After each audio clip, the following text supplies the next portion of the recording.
Tes 1, 2, 3. Baik, Assalamualaikum warahmatullahi wabarakatuh. Cek. Bismillahirrahmanirrahim. Asyhadu an la ilaha illallah wa asyhadu anna Muhammadar Rasulullah. Allahumma sholli ala sayyidina Muhammad wa ala alihi washabihi ajmain. Amma ba'du.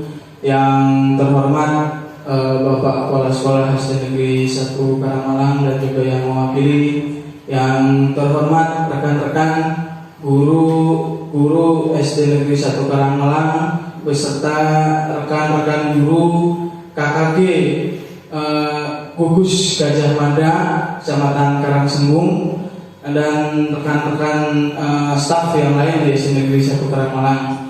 Puji dan syukur kehadirat Allah Subhanahu wa taala di hari Jumat ini, di siang hari menjelang sholat Jumat bersama, kita hadir di sini dalam rangka kegiatan diseminasi kegiatan budaya positif aksi nyata saya CGP Angkatan 8 Hafidh Riyatno dari SD Negeri 1 Karangmalang Kabupaten Cirebon. Salawat serta salam telah kita curahkan kepada Nabi besar Muhammad Sallallahu Alaihi Wasallam. Semoga kita menjadi umatnya hingga akhir zaman. Bapak Ibu sekalian, dan saya undang di sini dalam rangka kegiatan ini bukan lakukan dalam rangka kegiatan sharing kolaborasi bersama rekan-rekan juga. Bukan saya menggurui Pak Buya berkaitan dengan implementasi kegiatan yang harus saya sampaikan sebagai kegiatan saya dalam rangka pendidikan calon guru penggerak angkatan 8 ini. Bapak Ibu sekalian, kita mulai saja ya. Cek.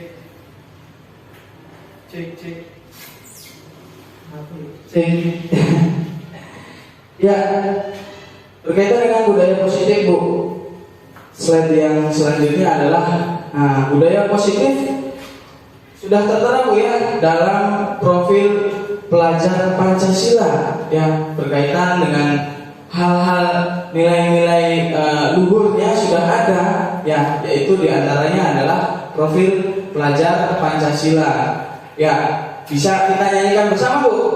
Ya, siap ya? Ya, supaya kita mengingat ya, biar fresh di pagi menjelang siang hari ini ya. Kita nyanyi bersama-sama dulu ya tentang profil pelajar Pancasila. Yuk, 1, 2, 3. Pelajar Pancasila beriman dan bertakwa pada Tuhan yang esa dan berakhlak mulia, berkebinekaan global, gotong royong mandiri, kreatif dan bernalar kritis. Nah ya Bu ya, budaya positif itu erat kaitannya dengan profil pelajar Pancasila yang menjadi implementasi kegiatan pelaksanaan pembelajaran dalam kurikulum Merdeka ini, Bu ya. Selanjutnya ya, menurut Ki Hajar Dewantara menyatakan bahwa kita ambil contoh perbandingan dengan hidup tumbuh-tumbuhan. Seorang petani dalam hakikatnya sama kewajibannya dengan seorang pendidik yang menanam padi misalnya. Hanya menuntun tumbuhnya padi, ia pun dapat memperbaiki kondisi tanah, memelihara tanaman padi, memberikan pupuk dan air, membasmi ulat-ulat atau jamur yang mengganggu hidup tanaman padi, dan lain sebagainya. Salah satu tanggung jawab seorang guru adalah bagaimana kita menciptakan suatu lingkungan positif yang terdiri dari warga sekolah yang saling mendukung, saling belajar, saling bekerja sama, sehingga tercipta kebiasaan-kebiasaan baik. Dari kebiasaan-kebiasaan baik akan tumbuh karakter-karakter baik warga sekolah, dan pada akhirnya karakter-karakter dari kebiasaan-kebiasaan baik yang membentuk sebuah budaya positif.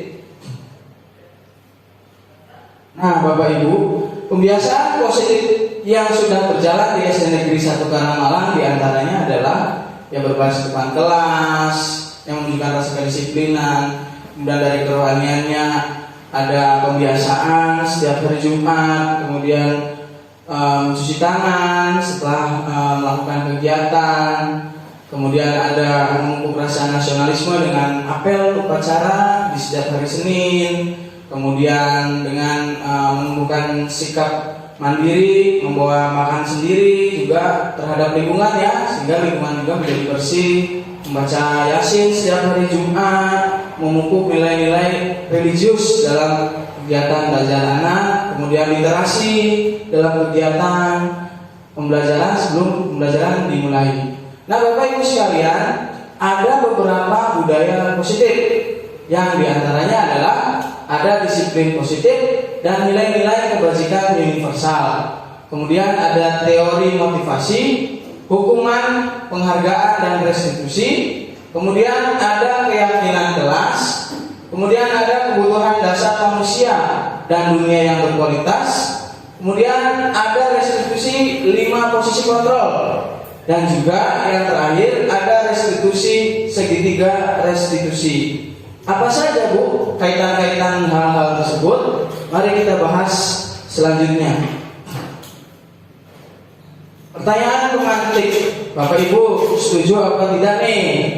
Hukuman dapat mendisiplinkan anak. Cung yang setuju? Wah, tidak ada ya. Semuanya ternyata hukuman itu tidak dapat mendisiplinkan anak. Kita pretest nih Bu ya. Ya, selanjutnya pemberian hukuman dengan hal positif seperti membaca atau membersihkan halaman sekolah dapat meningkatkan disiplin anak. Setuju atau tidak setuju? Setuju. Oh, setuju. Baik. Kemudian mangga Bapak Ibu silakan di tengah Bu. Silakan mangga Bapak Ibu. Duduknya. Ya. Lanjut ya. Memberi penghargaan dapat meningkatkan motivasi belajar anak. Setuju tidak Ibu? Setuju. Oh, memberi penghargaan dapat meningkatkan motivasi anak. Tidak setuju. Oh ya, nanti kita tanyakan ya, kenapa tidak setuju? Ya. Baik. Nah, mari kita ubah paradigma kita. Ya. Selamat datang Ketua KKG Kecamatan Karangsembur beserta Bapak Ibu Pembina. Selamat datang. Ya, miskonsepsi teori kontrol.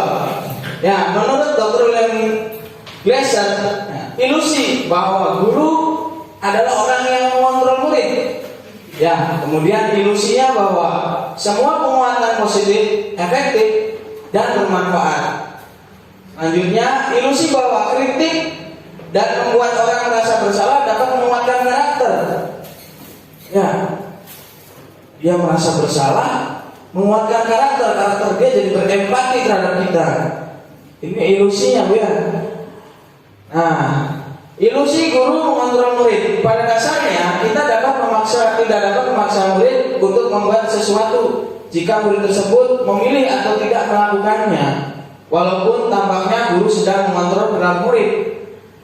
Hal demikian terjadi karena murid sedang mengizinkan dirinya untuk dikontrol Bu ternyata. Saat itu bentuk kontrol guru menjadi kebutuhan dasar yang dipilih murid tersebut. Teori kontrol menyatakan bahwa semua perilaku memiliki tujuan, bahkan terhadap perilaku yang tidak disukai. Ilusi selanjutnya bahwa kritik dan membuat orang merasa bersalah dapat menguatkan karakter. Menggunakan kritik dan rasa bersalah untuk mengontrol murid menuju identitas gagal, mereka belajar untuk merasa buruk terhadap diri mereka. Ternyata Bu, mereka mengembangkan dialog diri yang negatif. Kadang-kadang sulit bagi guru untuk mengidentifikasi bahwa mereka sedang melakukan perilaku ini, karena seringkali guru cukup menggunakan suara halus untuk menyampaikan pesan negatif. Nah, ya Bu, ternyata pesannya negatif Bu, tidak menumbuhkan poin-poin karakter anak yang berjiwa kuat gitu ya Bu. Nah, kemudian ada ilusi bahwa semua penguatan positif dan efektif dan bermanfaat. Penguatan positif atau bujukan adalah bentuk kontrol segala usaha untuk mempengaruhi murid agar mengulangi suatu perilaku tertentu adalah suatu usaha untuk mengontrol murid tersebut dalam jangka waktu tertentu saja. Ternyata kemungkinan murid tersebut akan menyadarinya dan mencoba untuk menolak bujukan kita, atau bisa jadi murid tersebut merasa tergantung pada pendapat sang guru untuk berusaha. Ya, hanya pada guru tertentunya saja, tidak dalam kesadaran dirinya gitu. Nah, apa yang akan kita bentuk? Ya, yang kita bentuk adalah kesadaran terhadap diri anak, bukan karena ketergantungan karena ada gurunya gitu. Di luar itu mereka bisa melakukan hal-hal lain yang tidak sesuai gitu dengan budaya-budaya positif. Izin Bu ya, ini hanya sharing Bu ya, bukan maksud menggurui Ibu, punten. Selanjutnya, ilusi bahwa orang dewasa memiliki hak untuk memaksa. Banyak orang dewasa yang percaya bahwa mereka memiliki tanggung jawab untuk membuat murid-murid berbuat hal-hal tertentu. Apapun yang dilakukan dapat diterima selama ada sebuah kemajuan berdasarkan sebuah pengukuran kinerja. Pada saat itu pula orang dewasa akan menyadari bahwa perilaku memaksa tidak akan efektif untuk jangka waktu panjang dan sebuah hubungan permusuhan akan terbentuk Bu. Ya nggak efektif. Dalam waktu itu saja dia merasa wah saya akan melakukannya, tapi tidak ada dalam dirinya kesadaran di dalam dirinya bahwa sesuatu yang dia lakukan itu salah gitu atas kesadarannya gitu Bu ya. Ya baik. Selanjutnya Bu ya. Nah, ada stimulus respon dan stimulus kontrol. Stimulus responnya, realitas kebutuhan kita sama. Ternyata realitas kebutuhan kita itu berbeda-beda. Kemudian semua orang melihat hal yang sama. Ternyata setiap orang memiliki gambaran yang berbeda-beda Bu ya. Kita juga di sini memiliki gambaran yang berbeda-beda. Wah, Mas Sofyan, tentang kegiatan ini, wah mungkin akan loka dari nol dulu gitu. Ternyata tidak, ada praloka. Itu tergantung kemampuan atau stimulus kita masing-masing. Kita mencoba mengubah orang agar berpandangan sama dengan kita. Nah, teori kontrolnya kita berusaha memahami orang lain tentang dunia, bukan pemahaman kita saja gitu. Kemudian perilaku buruk dilihat dari suatu kesalahan. Ternyata semua perilaku itu memiliki tujuan. Si baru tidak ingin berangkat ke sekolah, ternyata ada tujuannya. Mungkin dia lapar Pak, saya mau di rumah aja lah di sekolah, saya nggak dikasih uang jajan. Ada tujuannya gitu. Nah, ternyata perilaku siswa dengan bentuk hal-hal tertentu memiliki tujuan. Orang lain bisa mengontrol saya, hanya Anda yang bisa mengontrol diri Anda. Ya hanya kita yang bisa mengontrol diri kita, bukan orang lain. Kemudian saya bisa mengontrol orang lain, Anda tidak bisa mengontrol orang lain. Pemaksaan pada saat bujukan gagal, kita akan memaksa pada saat bujukan kita gagal. Ternyata kolaborasi dan konsensus menciptakan pilihan-pilihan baru. Ya, jangan dipaksa Bu, kita kolaborasi, ngobrol, ya dari hati ke hati. Menciptakan suatu konsensus dengan menciptakan pilihan-pilihan yang baru. Maunya apa, maunya bagaimana gitu ya. Model berpikir menang dan kalah. Kalau peraturan itu yang saya berlakukan bisa dilaksanakan, berarti menang. Salah satu sisinya, siswanya harus kalah. Ternyata itu harus stimulus respon. Nah, teori kontrolnya adalah model berpikir menang dan menang. Bagaimana caranya? Anak tidak posisi kalah. Ya, harus sama kita rangkul supaya mendapatkan model berpikir yang menang dan menang. Selanjutnya ada pertanyaan tematik Ibu. Menurut Bapak Ibu, apa yang dimaksud dengan disiplin? Siapakah yang dapat mendisiplinkan murid dan mengapa? Nah, siapa nih yang mencoba? Barangkali berpendapat. Pak Sofyan, gimana Pak Sofyan? Siap. Maka Pak Sofyan.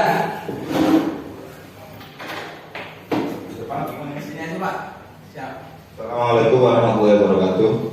Terima kasih atas waktunya. Saya akan mencoba menjawab tentang pertanyaan pemantik yang ada di papan.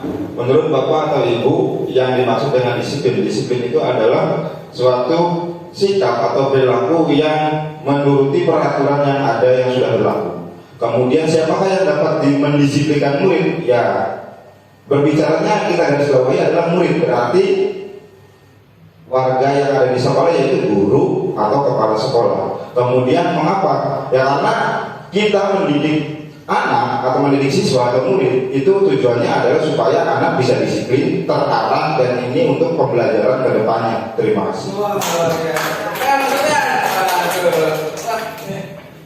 Calon-calon penghuni rupol ini nanti ya.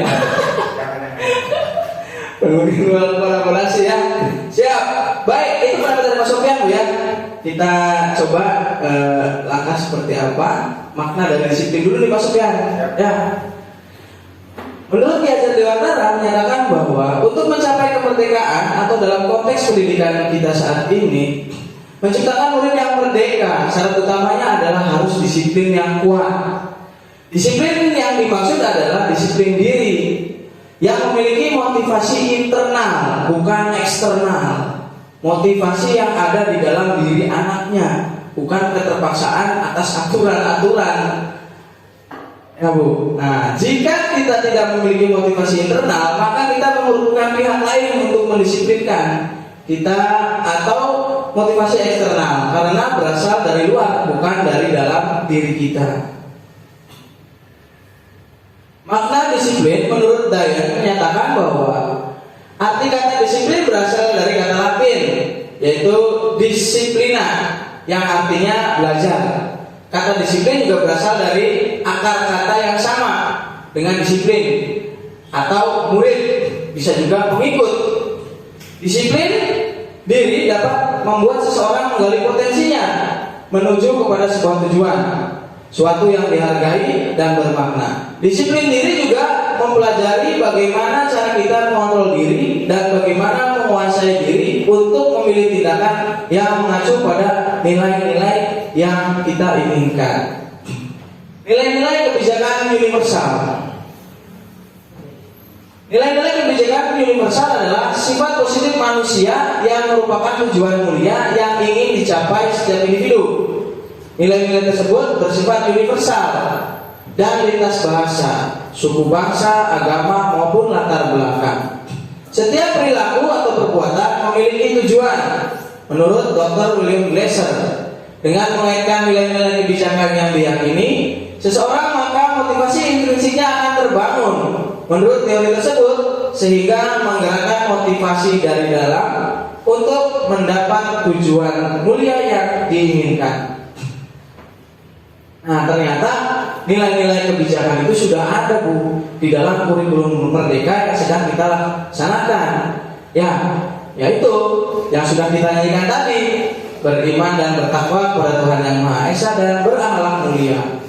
Itu salah satu dari nilai-nilai kebajikan universal. Ada mandiri, ada benar kritis, ada berkebinekaan global, ada bergotong royong dan juga kreatif. Teori motivasi perilaku manusia. Menurut Diane Gorsan, dalam bukunya Restructuring School Discipline menyatakan ada 3 motivasi perilaku manusia. Yang pertama, menghindari ketidaknyamanan atau hukuman. Yang kedua, mendapatkan imbalan atau penghargaan dari orang lain. Yang ketiga, menjadi orang yang mereka inginkan dan menghargai diri sendiri dengan nilai-nilai yang mereka percaya. Nah, di sini ada hukuman, konsekuensi, dan restitusi. Apa itu hukuman? Hukuman bersifat tidak terencana atau tiba-tiba. Anak datang telat, pusat kamu. Nah, hukumannya apa? Hukuman bersifat satu arah di pihak guru yang memberikan, dan muridnya hanya menerima suatu hukuman tanpa melalui suatu kesepakatan atau pengarahan dari pihak guru, baik sebelum atau sesudahnya. Nah, berkaitan dengan konsekuensi perbandingannya, konsekuensi sudah terencana dan sudah disepakati ya. sudah dibahas dan disetujui oleh murid dan guru. Umumnya bentuk-bentuk konsekuensi dibuat oleh pihak-pihak guru atau sekolah, dan murid sudah mengetahui sebelumnya konsekuensi yang akan diterima bila ada pelanggaran. Nah Bu, perbedaan hukuman dan konsekuensi. Ya, sekarang dibaca bareng-bareng Bu ya, nanti saya yang akan memimpin. Mencatat 100 kali dalam buku kalimat saya tidak akan terlambat lagi karena terlambat ke sekolah. Itu merupakan hukuman atau konsekuensi Bu? Hukuman. Hukuman Bu? Iya. Kemudian lari mengelilingi lapangan basket 2 kali karena terlambat hadir di sekolah. Hukuman. Iya. Murid diminta push up 15 kali karena tidak menggunakan masker di sekolah. Hukuman. Menggantikan kertas tugas teman yang telah dicoret-coret. Konsekuensi. Ya. Membersihkan tumpahan air di meja tulis karena tersenggol pada saat belajar. Konsekuensi ya. Iya, harus membersihkan tumpahannya ya. Murid disuruh untuk mengenakan sepatu seharian di sekolah karena tidak mengenakan sepatu hitam. Hukumannya, lari mengelilingi lapangan basket 2 kali karena terlambat 10 menit untuk pelajaran PJOK katanya. Ya, hukuman ya. Mudah-mudahan kita sudah beralih Bu ya dari hukuman ke restitusi ya. Tuh ternyata. Nah, jawabannya Bu, menggantikan kertas teman yang dicoret ya, itu konsekuensi. Ya, kita harus untuk mengerjakan suatu di halaman sekolah karena tidak mengerjakan sepatu hitam, itu adalah hukuman. Perbedaan dan hukuman dan konsekuensi. Nah, hukuman sesuatu yang menyakitkan dan harus terjadi. Nah, kalau konsekuensi sesuatu yang harus terjadi. Nah, hukuman membuat anak sakit fisik maupun hati untuk jangka waktu lama. Sedangkan konsekuensi membuat anak merasa tidak nyaman dalam jangka waktu pendek saja. Terpaksa sih karena itu. Kalau hukuman ya berkaitan dengan fisik kadang. Datang telat, suruh push up, dalam hatinya pasti wah saya nanti ketemu nih. Ya Pak Abdul. Oh pengalaman. Pengalaman. Ya ternyata bolos juga itu salah satu bentuk Pak. Ya ada tujuannya anak bolos, bosan, ya kan? Termasuk salah satu karakter apa dalam tujuan ya Pak ya. Nah, hukuman bersifat paksaan. Ya, kemudian konsekuensi itu stimulus atau tanggapan. Hukuman mendorong anak menyakiti diri sendiri. Ya, sedangkan konsekuensi mendorong anak agar mudah menyesuaikan diri. Hukuman adalah konsep diri yang buruk. Konsekuensi adalah konsep diri yang baik. Kemudian hukuman adalah anak belajar untuk menyembunyikan kesalahan. Bisa jadi Pak. Ya, dengan ada hukuman jadinya saya harus menyembunyikan kesalahan saya seperti apa gitu, mengajarkan untuk berbudaya yang jelek Pak ya, negatif ya. Salah satunya adalah berbohong. Anak belajar untuk mematuhi peraturan. Ya, konsekuensi belajar untuk mematuhi peraturan. Kemudian hukuman merasa bersalah, dipermalukan, merasa tidak dihargai. Kadang di lingkungan yang di sekolah kan banyak dilihat oleh orang, apa ya? Dihukum katanya gitu, dilihat. Ya nanti akan timbulnya dicemooh gitu kan, tidak dihargai. Nah, sedangkan konsekuensi kehilangan hak, tidak nyaman, diasingkan untuk sementara. Nah, ini untuk sementara saja. Itu dari hukuman dan konsekuensi. Nah, kita beralih ke restitusi nih Pak sekarang Pak. Apa itu restitusi? Restitusi adalah proses menciptakan kondisi bagi murid untuk memperbaiki kesalahan mereka, sehingga mereka tidak bisa kembali pada kelompoknya mereka dengan karakter yang lebih kuat. Restitusi juga merupakan proses kolaboratif yang mengajarkan murid untuk mencari solusi untuk masalah mereka dan membantu murid berpikir tentang orang seperti apa yang mereka inginkan. Bagaimana mereka harus memperlakukan orang lain. Ciri-ciri restitusi. Yang pertama, bukan untuk menembus kesalahan, namun belajar Pak dari kesalahan. Kemudian memperbaiki hubungan. Adanya tawaran, bukan paksaan. Ya, restitusi menuntut untuk melihat diri sendiri. Selanjutnya, restitusi mencari kebutuhan dasar yang didasari dari tindakannya. Kebutuhan dasarnya apa sih anak? Sehingga menimbulkan tindakan yang salah itu gitu. Restitusi diri adalah cara yang paling baik. Restitusi fokus pada karakter, bukan tindakan. Restitusi fokus pada solusi. Restitusi mengembalikan murid yang berbuat salah pada kelompoknya. Nah, ada hukum oleh penghargaan. Saat kita berkali-kali menjanjikan hadiah kepada anak agar berperilaku bertanggung jawab, atau kepada mereka atau kepada seorang murid agar mempelajari sesuatu yang baik, atau kepada seorang karyawan agar melakukan pekerjaan yang berkualitas, kita sedang berasumsi bahwa mereka tidak dapat melakukannya atau mereka akan memilih untuk melakukannya. Bahwa penghargaan berlaku sama dengan hukuman, dalam arti meminta atau memujuk seseorang melakukan sesuatu untuk memenuhi suatu tujuan tertentu dari orang yang meminta atau memujuk. Dorongannya adalah eksternal dan akan ada faktor ketergantungan. Beberapa dampak dapat memberikan dalam pemberian penghargaan. Ya, pengaruhnya Pak. Pengaruh jangka pendek dan jangka panjang. Penghargaan atas hukuman, penghargaan mengurangi ketepatan, penghargaan tidak efektif, penghargaan merusak hubungan anak.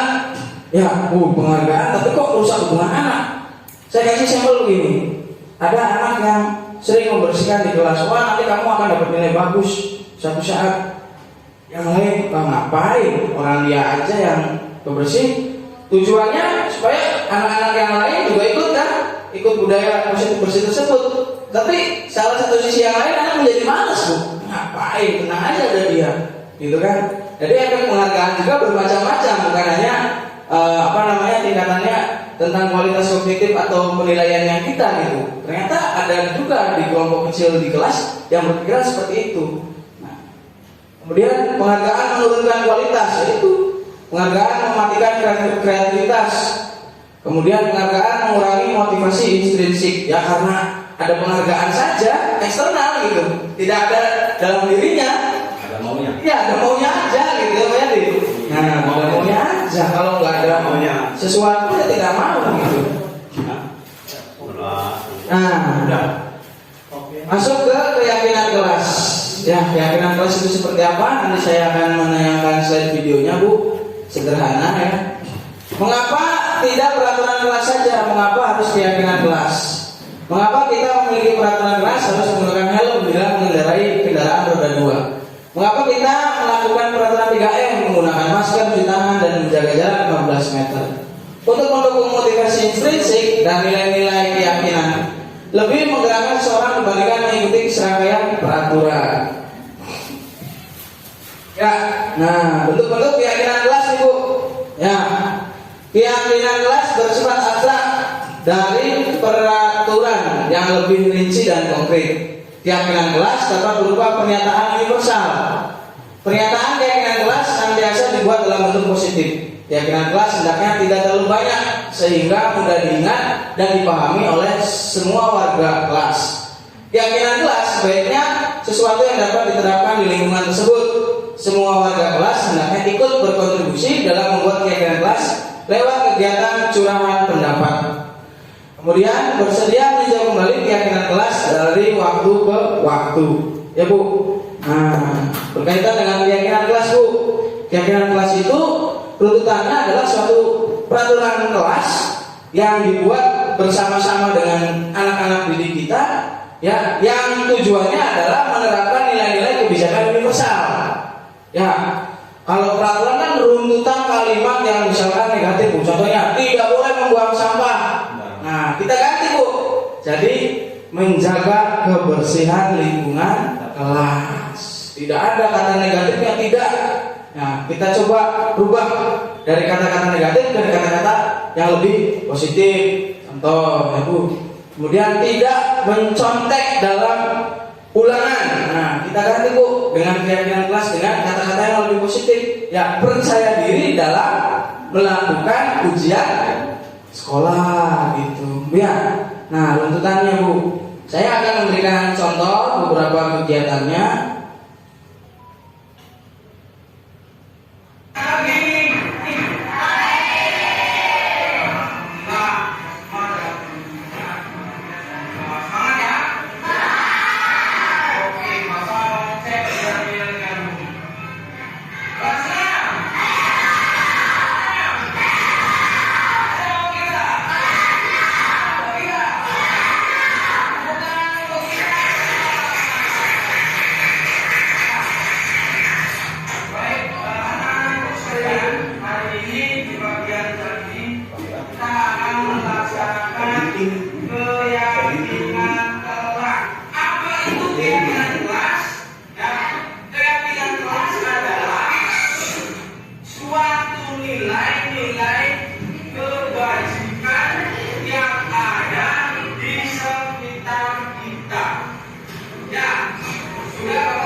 Sampel Bu ya, ini sampel saja Bu.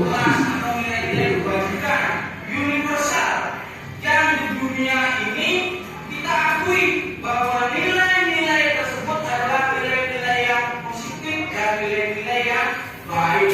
Ya, ada apa saja? Nilai-nilai kebajikan di sekitar kita. Tuh, siapa yang mau jawab? Ayo. Tuh. Ya, pintar. Apa? Jujur, berani, disiplin. Siapa lagi? Ayo. Ya, yuk, ya baik, Samsul. Sopan dan santun. Apa lagi? Ya, bagus ya. Gotong royong. Apa lagi? Ya, bagus. Saling membantu. Nah, itulah semua. Ya, anak-anak sekalian, adalah nilai-nilai kebajikan yang ada di sekitar kita. Sopan santun, disiplin, jujur, ya. Nah, nilai-nilai tersebut harus kita yakini dan kita resapi. Ya. Baik anak-anak sekalian, berkaitan dengan keyakinan kelas, kalian di sini akan memimpikan suatu kelas yang kalian impikan. Itu seperti apa? Ya. Kalian nanti pejamkan mata, renungkan, ya, nilai-nilai ataupun impian kelas yang kalian inginkan, yang kalian harapkan dari kelas 6 ini. Ya, punya impian tidak? Ya, mewujudkan impian kelas mereka Bu ya, keyakinan kelas itu Bu. Kertas warna-warni ini. Ini medianya bisa menggunakan kertas warna-warni Bu.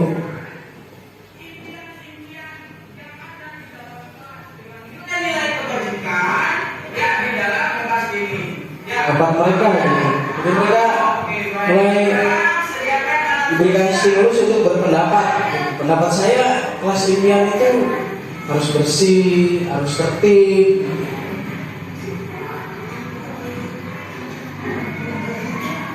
Tujuannya ya ingin menonjolkan atau memotivasi nilai intrinsik yang ada dalam diri siswa.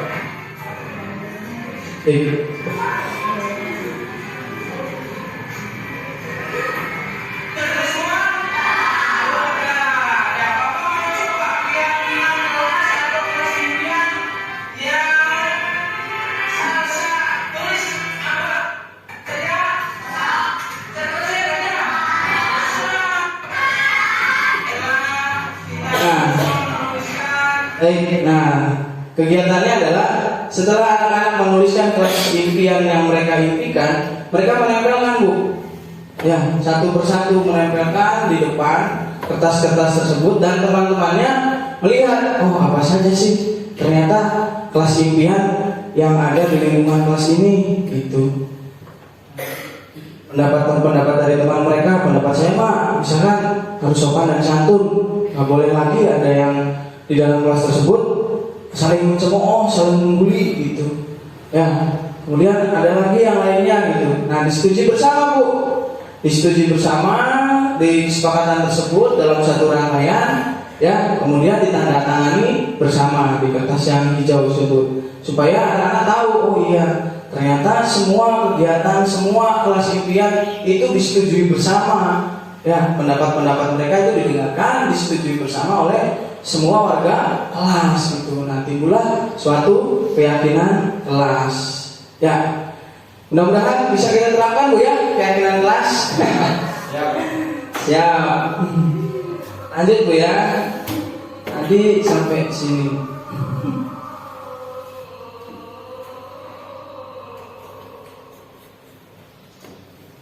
Sedikit gambaran tadi Bu ya. Nah, ada peraturan dan juga ada keyakinan kelas.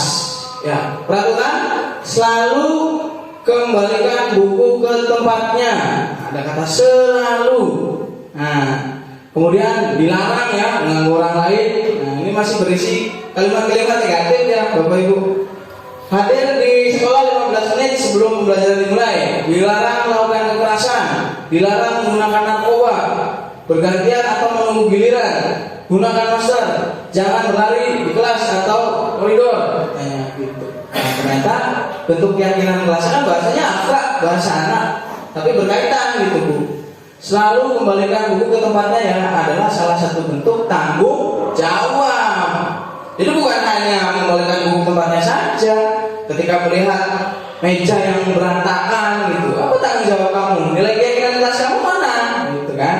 Nah, dilarang mengganggu orang lain. Kamu harus menghormati orang lain. Jangan ya ganggu. Kamu harus menghormati dong teman kamu. Lebih arahnya ke situ ya. Kemudian hadir 15 menit sebelum pembelajaran dimulai. Menghormati orang lain juga ada rasa komitmen. Komitmennya saya harus hadir nih 15 menit itu sebelum pembelajaran dimulai. Dilarang melakukan kekerasan. Kekerasan bisa mengakibatkan keselamatan orang lain. Gitu, mendorong. Itu kan bisa menimbulkan luka atau benturan gitu ya berkaitan dengan keselamatan. Sama juga dengan menghormati orang lain. Dilarang menggunakan narkoba. Nah, lebih ke kesehatan karena narkoba dapat menimbulkan hal yang negatif bagi kesehatan kita. Bergantian atau menunggu giliran.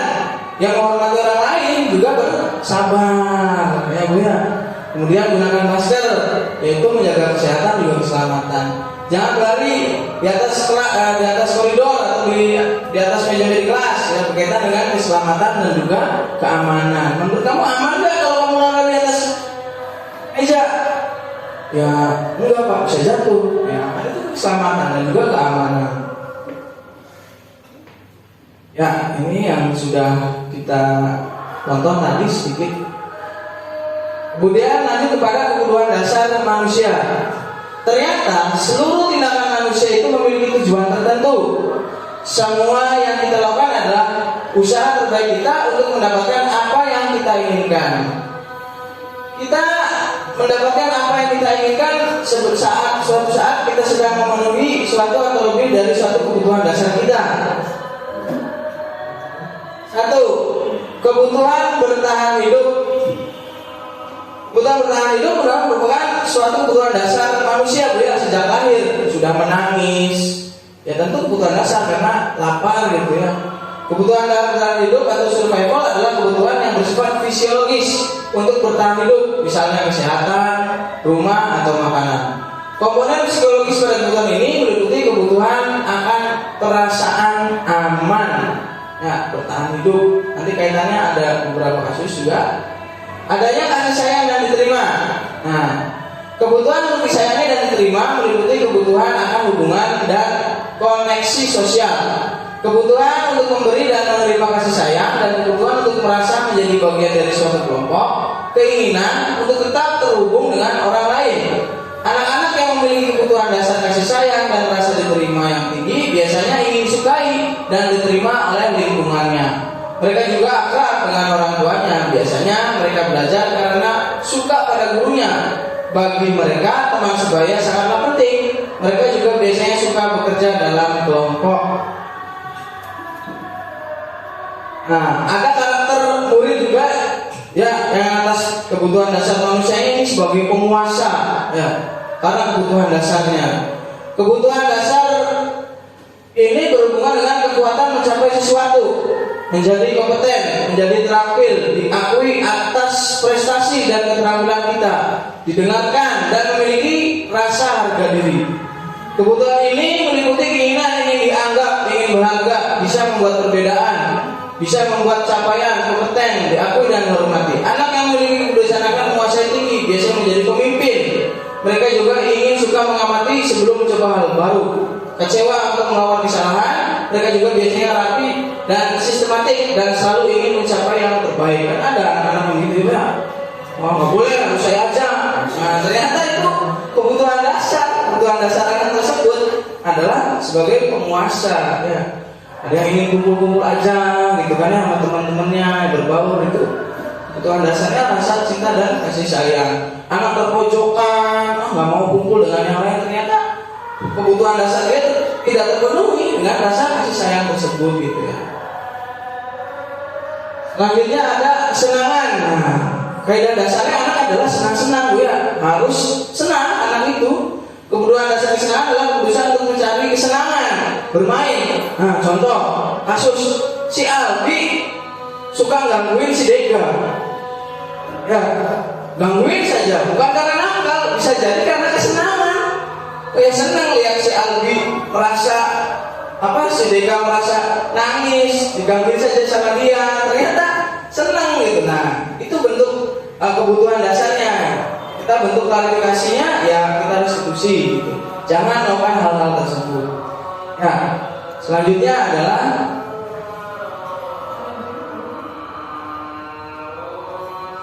ini ada kasus Ibu Ani, guru kelas 5 pada SD Berita, sedang bingung menghadapi ulah salah satu muridnya di kelasnya. Agus. Beberapa anak telah datang dan mengeluhkan Agus seringkali meminta bekal makanan siang pada mereka dengan dipaksa. Jika Anda mengambil usaha tersebut kepada Bu Ani, apa yang Anda lakukan? Menurut Anda kira-kira apa alasan Agus melakukan itu? Nah, ternyata ada kebutuhan dasar yang kenapa Agus selalu meminta bekal kepada temannya, ibunya.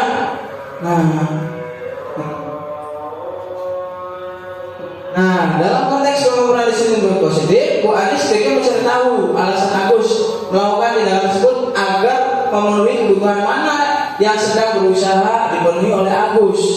Apabila jawaban Agus karena ia lapar dan orang tuanya tidak membawakan bekal makanan siang, kebutuhannya adalah bertahan hidup. Nah, apabila Agus karena ingin senang temannya jadi memperhatikan dia, nah kebutuhan dasarnya adalah cinta dan kasih sayang, ingin diterima. Ternyata anak-anak yang seperti itu, ya. Kemudian apabila jawaban Agus, ia merasa hebat karena temannya jadi takut dan menuruti keinginannya. Kebutuhan dasarnya adalah penguasa, ya. Dia ingin menguasai kelasnya, gitu ya. Kemudian apabila jawaban Agus karena ia merasa bosan dengan bekal yang dibawakan oleh ibunya karena selalu membawakan bekal yang sama, kebutuhannya adalah ingin kebebasan, ya. Wah, bosan, ya, tahu deh, gitu ya. Ternyata dia ingin bebas, mau nyimpan yang lain juga, gitu. Ada lauk asin, ada indomie, gitu, dari temannya, ya.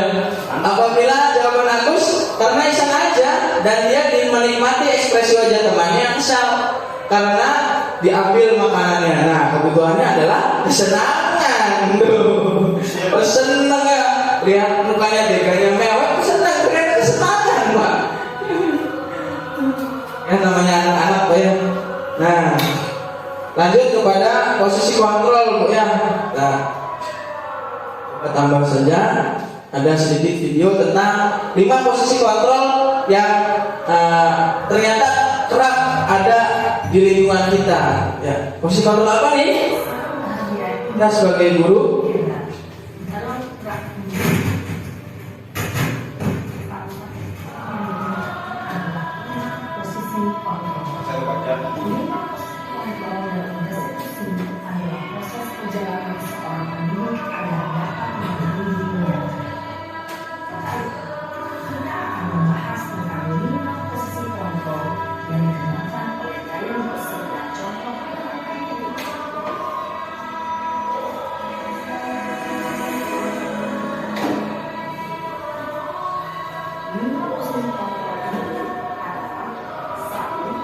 posisi tertutup.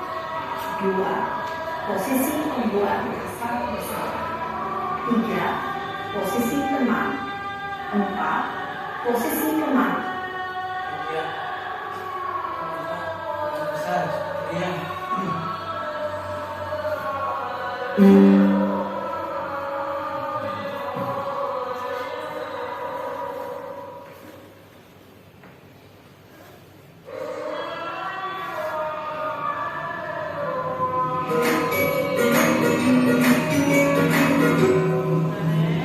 Salam bahagia Ibu dan Bapak Guru hebat. Dalam penerapan disiplin positif restitusi, salah satu program yang dikembangkan adalah 5 posisi kontrol. 5 posisi kontrol dalam restitusi adalah proses perjalanan seorang pendidik agar dapat mengenali dirinya. Pada video kali ini, kita akan membahas tentang 5 posisi kontrol yang dikembangkan oleh Diane Boston dan contoh penerapannya.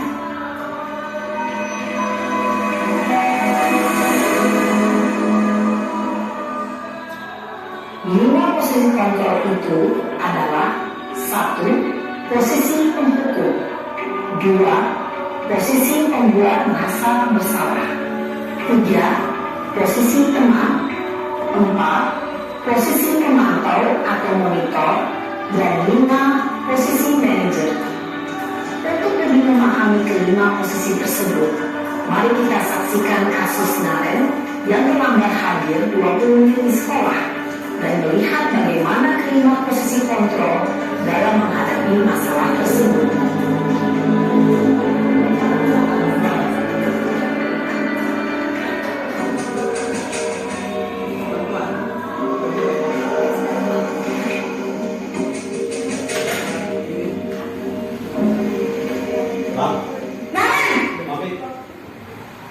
Sini kamu. Selamat pagi, Bu. Selalu terlambat. Kamu deh pasti terlambat. Maaf, Bu. Saya Apa? Apa coba? Alasan kamu apa lagi? Kapan sih kamu tidak terlambat? Malas sekali ya kamu jadi anak. saya Dasar pemalas. Gak kapok-kapok sih kamu. Sudah berapa kali terlambat? Sana, kamu keliling lapangan basket 2 kali. kenapa saya harus keliling lapangan basket, Bu? Kenapa? Kamu malah ibu. Berani-beraninya jawab. Sudah terlambat, masih berani jawab pula. Sekarang, keliling lapangan basket 5 kali sekalian. Biar kapok. Cepat. Pergi sana ke lapangan basket. Posisi penghukum biasanya berbicara dengan nada tinggi, menghardik, menunjuk-nunjuk, menyakiti, dan menyindir. Hukuman bisa berupa fisik maupun psikis. Ibu dan Bapak Guru hebat, dampak yang terjadi pada murid ketika guru berada pada posisi penghukum adalah murid cenderung akan memberontak, bahkan menyimpan dendam.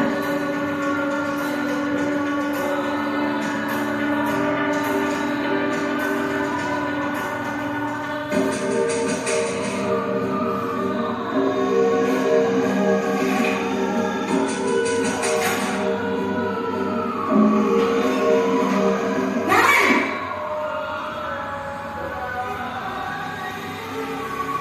Selamat pagi, Bu. Naren! Kamu kenapa terlambat lagi, nak? Ya Tuhan, Naren. Kamu senang ya bikin ibu susah ya? Kalau kamu terlambat lagi, nanti ibu yang ditegur sama kepala sekolah, nak. Disangka ibu tidak bisa meminta kamu. Duh, gimana ini? Maaf, Bu. Duh, Gusti Naren. Kamu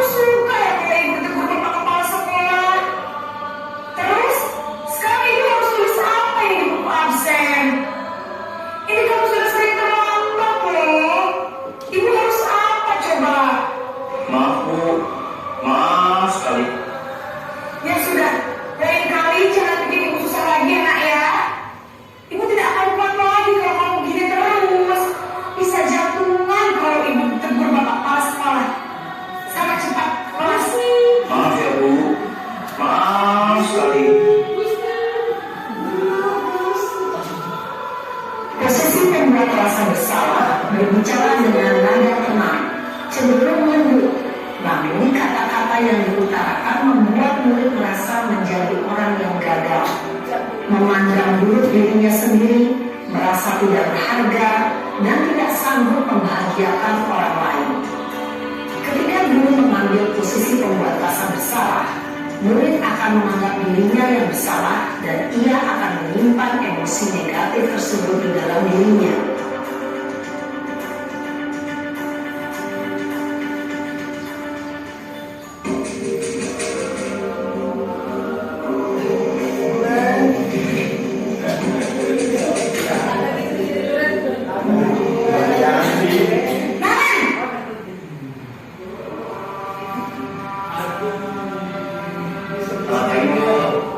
Wah, sudah jam berapa ini, Nak? Terlambat lagi ya, sayang. Iya Bu, habis ibu saya lupa membangunkan saya Bu. Kamu malah menyalahkan ibu kamu. Kamu bukannya anak yang larinya paling kencang. Kok terlambat sih? Iya Bu, saya memang terlambat bangun tadi. Jadi biarpun saya lari kencang, tetap biar kencang Bu. Ya sudah sana, nanti lain kali larinya lebih kencang lagi ya. Biar gak terlambat lagi. Bikin seneng ibu, demi ibu. Bisa kan? Bisa Bu. Ya sudah sana masuk kelas. Ibu beresin urusan absen kamu. Kamu ini ada-ada saja. Dalam posisi teman, guru berbicara dengan nada suara ramah, akrab, cenderung bersenda gurau untuk menjaga suasana tetap santai. Murid akan merasa senang, aman, dan akrab dengan guru. Identitas yang tercipta adalah identitas sukses atau berhasil. Namun, perlu diingat, karena ini masih berhubungan eksternal, maka ada faktor ketergantungan dari murid kepada orang tertentu. Di sini, guru absennya, sehingga di lain waktu, murid bisa berperilaku baik, namun hanya kepada orang-orang tertentu saja.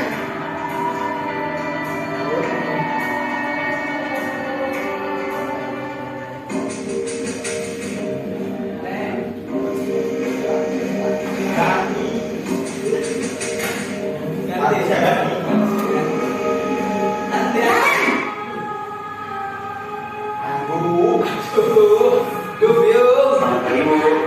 Nah, apa peraturan sekolah kita tentang jam berapa kita harus masuk sekolah, Nak? Kita harus di sekolah jam 7 Bu. Iya betul, sekarang sudah jam 7.20. Kalian sudah tahu konsekuensinya jika terlambat hadir? Paham Bu, saya harus tinggal kelas pas jam istirahat selama 20 menit. Iya benar, konsekuensinya demikian. Jadi nanti jam 9.30 pas istirahat, kamu harus tinggal di kelas, kerjakan tugas tambahan untuk ketertinggalan kamu, ya? Baik Bu. Posisi pemantau mengandalkan penghitungan atau data untuk mengontrol murid. Guru mengarahkan murid berdasarkan peraturan dan konsekuensi. Seorang pemantau menunjukkan bahasa tubuh dan ekspresi wajah yang datar dan cenderung formal.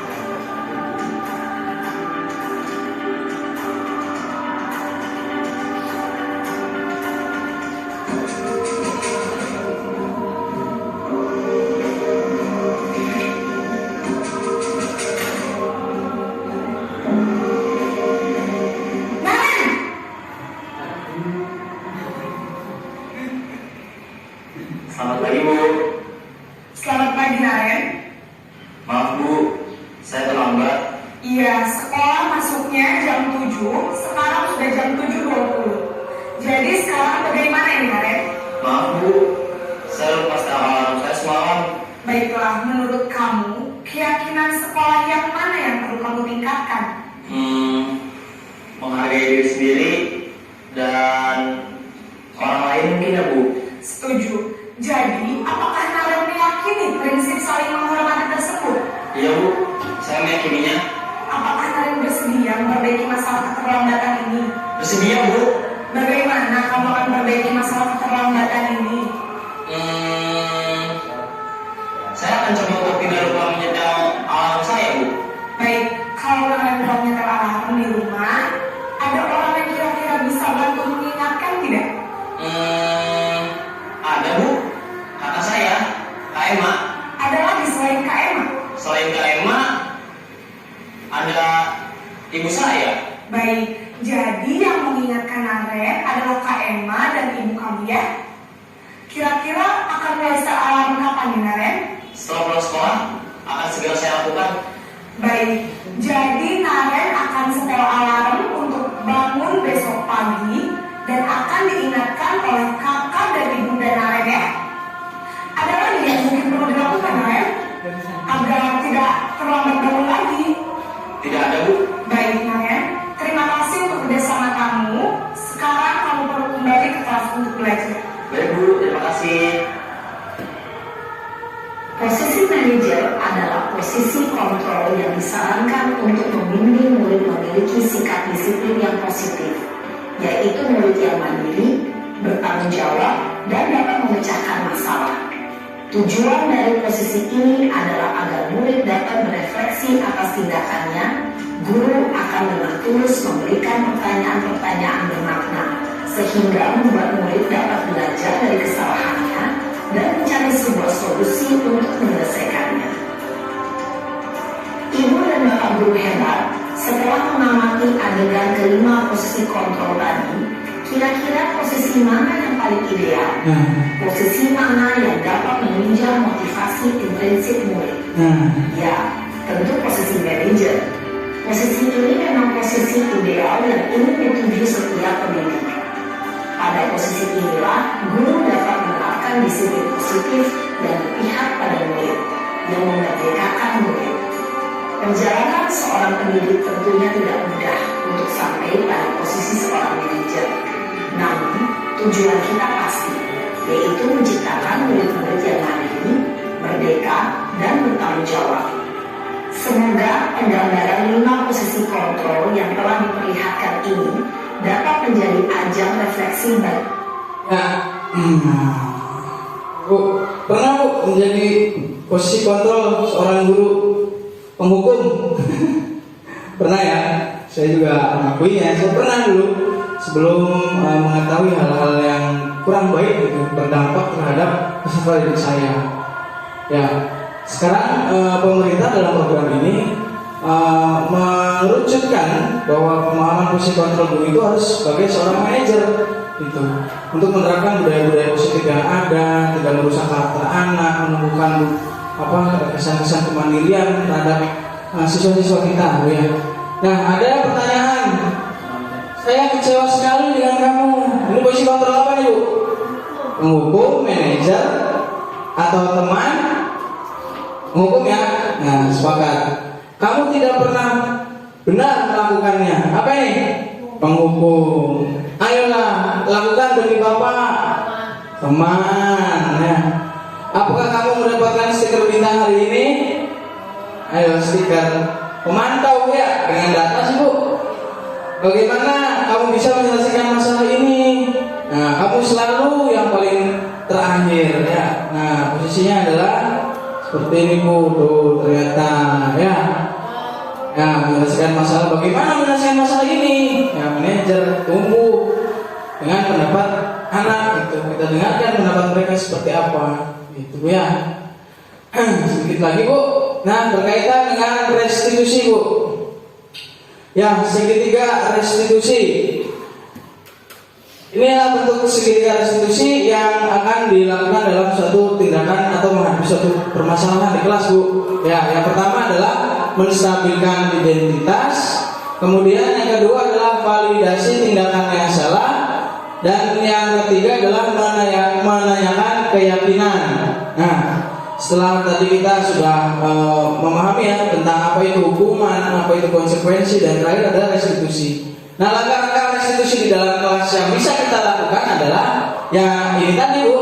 Tuh, ya, menstabilkan identitas dengan kalimat setiap orang pasti pernah melakukan kesalahan.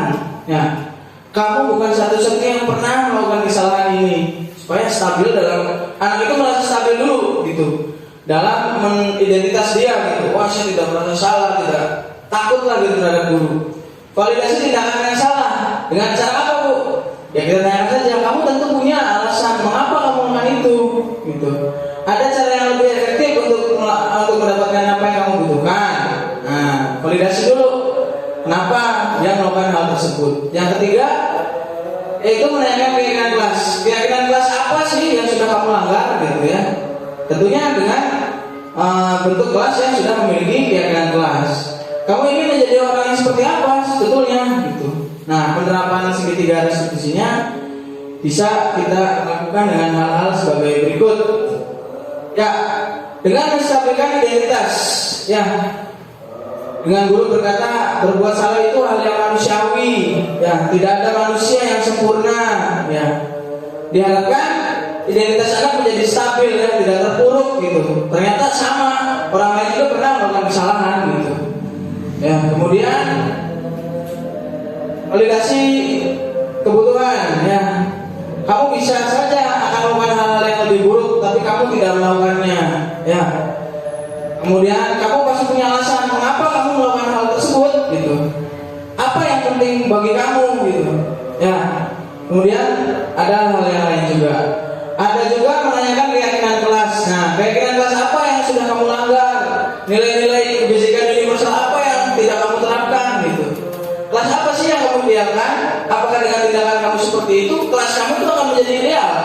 Ya, nah, ditanyakan hal tersebut kepada anak yang melakukan permasalahan tersebut dengan penerapannya sebagai berikut, ya, penerapan segitiga restitusi. Salam dan bahagia Ibu dan Bapak guru hebat.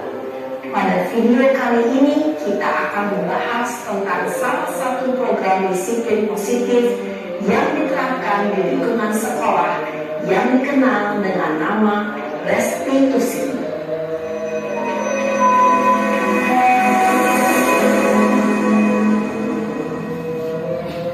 Restitusi dikembangkan oleh pakar pendidikan Diane Gosling berlandaskan pada teori kontrol Dr. William Glasser. Segitiga restitusi adalah suatu proses dialog yang dijalankan oleh guru atau orang tua agar dapat menghasilkan murid yang mandiri dan bertanggung jawab.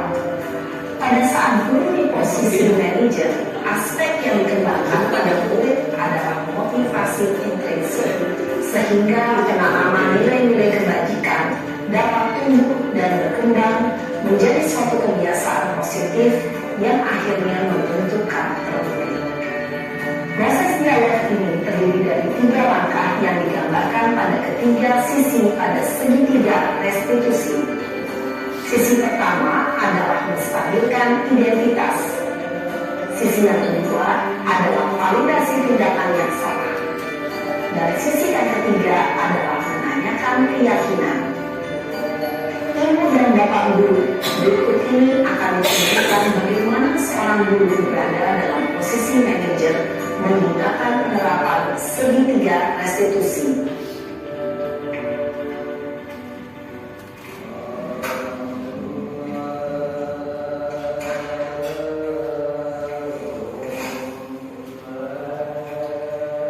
Siang Sarah. Siap, Pak. Sudah lama nggak ketemu Sarah? Kenapa hari ini ada di sini? Kesel, Pak, saudara. Masa aku dikatain tukang fitnah, Pak? Ya aku marah, Pak. Aku dari dikatain mereka di depan kelas, saudara. Oh begitu. Ya pasti kamu marah dan kesal. Bapak juga akan marah apabila ada yang menuduh Bapak seperti itu. Kemudian pada saat itu kamu mau melakukan apa? Ya saya langsung ngatain mereka lah, Pak. Saudara, saya bentak-bentak dia depan teman-teman lain. Oh begitu. Pasti kamu melakukan seperti itu karena suatu alasan tertentu kan? Iya, masa saya biasa aja, Pak. Ya saya bilang gini lah. Masa saya dituduh tukang fitnah? Ya wajar lah. Mempertahankan harga diri itu sesuatu yang penting buat kamu. Untung kamu tidak bertindak lebih gegabah lagi. Hanya membentak-bentak. Iya, Pak. Untung saya masih bersabar dan hanya membentak saja. Sudah gemes padahal. Saya pasti beda diri lah. Ya pasti ya. Tapi kamu memilih untuk tetap bertahan dan bersabar. Kamu memilih untuk tidak berbuat lebih parah lagi. Iya. tindakan kamu yang mentak-mentak Eka di kelas. Tindakan kamu itu kira-kira sesuai dengan keyakinan kelas atau prinsip kamu tidak? Enggak lah, Pak. Capek, Pak, jadi pemarah. Jadi keyakinan atau prinsip mana yang kurang sesuai dengan keinginan kamu? Ya, saya sebenarnya sangat menghargai orang lain. Mungkin saat itu saya menjadi emosi, jadi tidak menunjukkan sikap itu. Kamu meyakini tidak? Menghargai orang lain itu penting buat kamu. Yakin lah, Pak. Iya, setuju. Kita harus saling menghargai. Namun, ada juga keyakinan yang kita sepakati yang perlu kita jalankan apabila kita sedang marah, kan? Ya, saya bisa lebih proaktif, mulai dengan diri sendiri. Saya bisa jadi lebih bersabar, mengambil waktu jeda untuk berpikir mau apa selanjutnya. Kira-kira kamu bersedia memperbaiki masalah ini tidak? Bersedia, Pak. Kalau kamu memperbaiki masalah ini, kamu akan menjadi orang seperti apa? Saya akan menjadi orang yang bertanggung jawab kali ya, Pak. Dan senantiasa proaktif. Iya, menurut kamu bagaimana rasanya menjadi orang seperti itu? Ya nyaman lah, bangga bisa bersabar dan senang. Baiklah, kalau begitu. Ada kan ya? Bagaimana? Lingkungan kita. Ini gambaran kayak gambaran tingkat tentunya tingkat SMA ya, tingkat SD beda lagi Pak. Barusan kita menyaksikan Jadi minimal nanti kita mencoba menerapkan segitiga diskusi pada saat kita apa namanya menemui masalah gitu di lingkungan kita gitu. Dan kebetulan tahun kemarin juga ada masalah. Ada sisi pertama, Tapi ya tidak mungkin ada diskusi ya kalau berdasarkan pada prinsip bahwa membuat kesalahan adalah bagian dari proses pembelajaran. Sisi pertama dari segitiga ini berperan menggeser identitas murid dari identitas gagal ke identitas sukses. Murid yang sedang bertingkah laku yang tidak pantas atau menarik diri saat itu sedang mengalami identitas gagal. Bila kita mengkritiknya, maka posisinya tidak akan berubah. Kita bisa mengajukan pernyataan-pernyataan ini. 1. Membuat kesalahan sesuatu yang wajar. 2. Manusia tidak ada yang sempurna. 3. Kita bisa memperbaiki masalah ini. 4. Saya tidak menanyakan kesalahannya. Saya lebih fokus bagaimana memperbaiki masalah ini. 5. Apakah saat ini kamu pernah menjadi orang yang baik untuk dirimu sendiri? Pada sisi kedua, validasi tindakan yang salah berlandaskan pada prinsip bahwa setiap perilaku berupaya memenuhi suatu kebutuhan tertentu.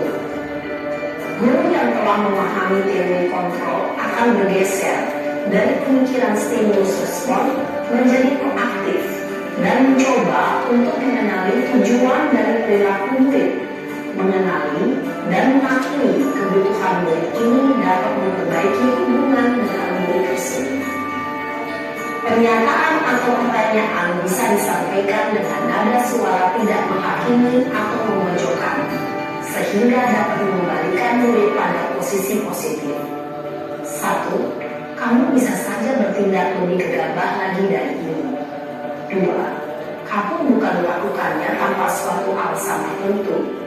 3. Kamu melakukannya karena mempertahankan sesuatu yang penting bagimu. 4. Mungkin kamu bisa mempelajari suatu perilaku baru yang lebih efektif. Bersediakah kamu mempelajarinya? Selanjutnya, kita akan simak sisi terakhir, yaitu menanyakan keyakinan.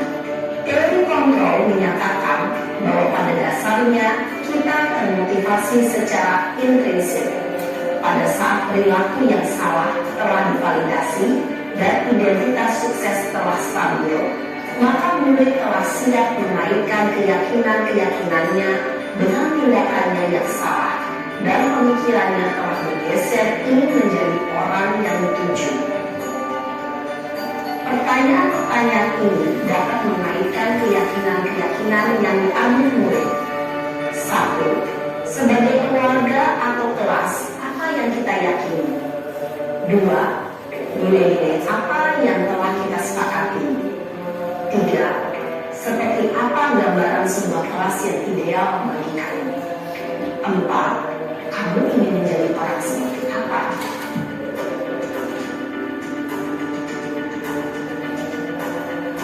Dalam menerapkan segitiga restitusi, perlu diperhatikan beberapa hal, yaitu 1. Perilaku yang salah perlu dikaitkan dengan nilai-nilai atau keyakinan-keyakinan yang telah disepakati atau disetujui.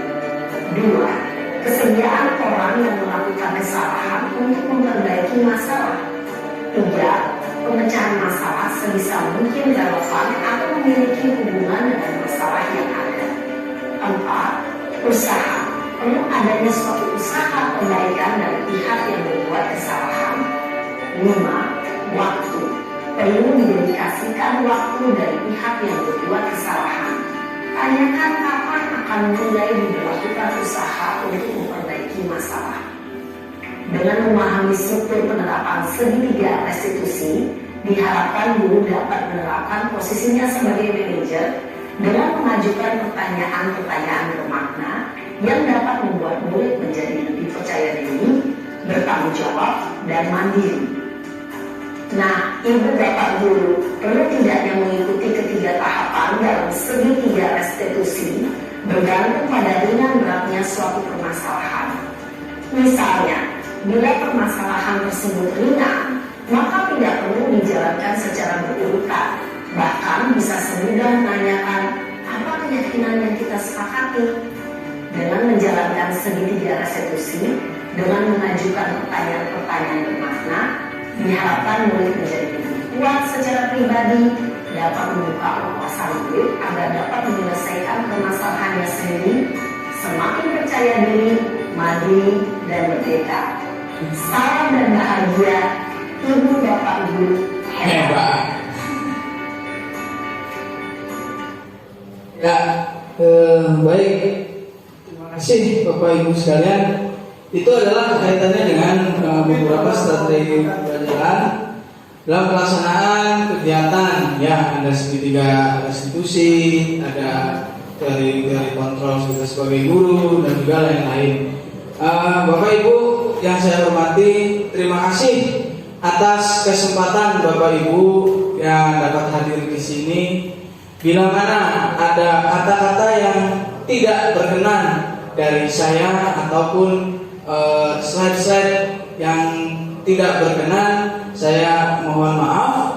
Bila ada hal-hal yang ingin ditanyakan atau didiskusikan, nanti kita diskusikan bersama-sama. Mudah-mudahan kita semua dapat menerapkan segitiga restitusi, teori kontrol guru, dan dalam memaknai pelaksanaan pembelajaran. Keyakinan-keyakinan kelas yang ada dalam nilai-nilai universal juga bisa kita terapkan dalam lingkungan belajar kita di dalam kelas. Itu saja yang saya sampaikan. Mohon maaf atas segala kekurangan, walaupun prakata dan juga sajian yang saya siapkan. Atas kesempatan ini saya ucapkan terima kasih sebanyak-banyaknya. Billahi taufiq wal hidayah. Wassalamualaikum warahmatullahi wabarakatuh.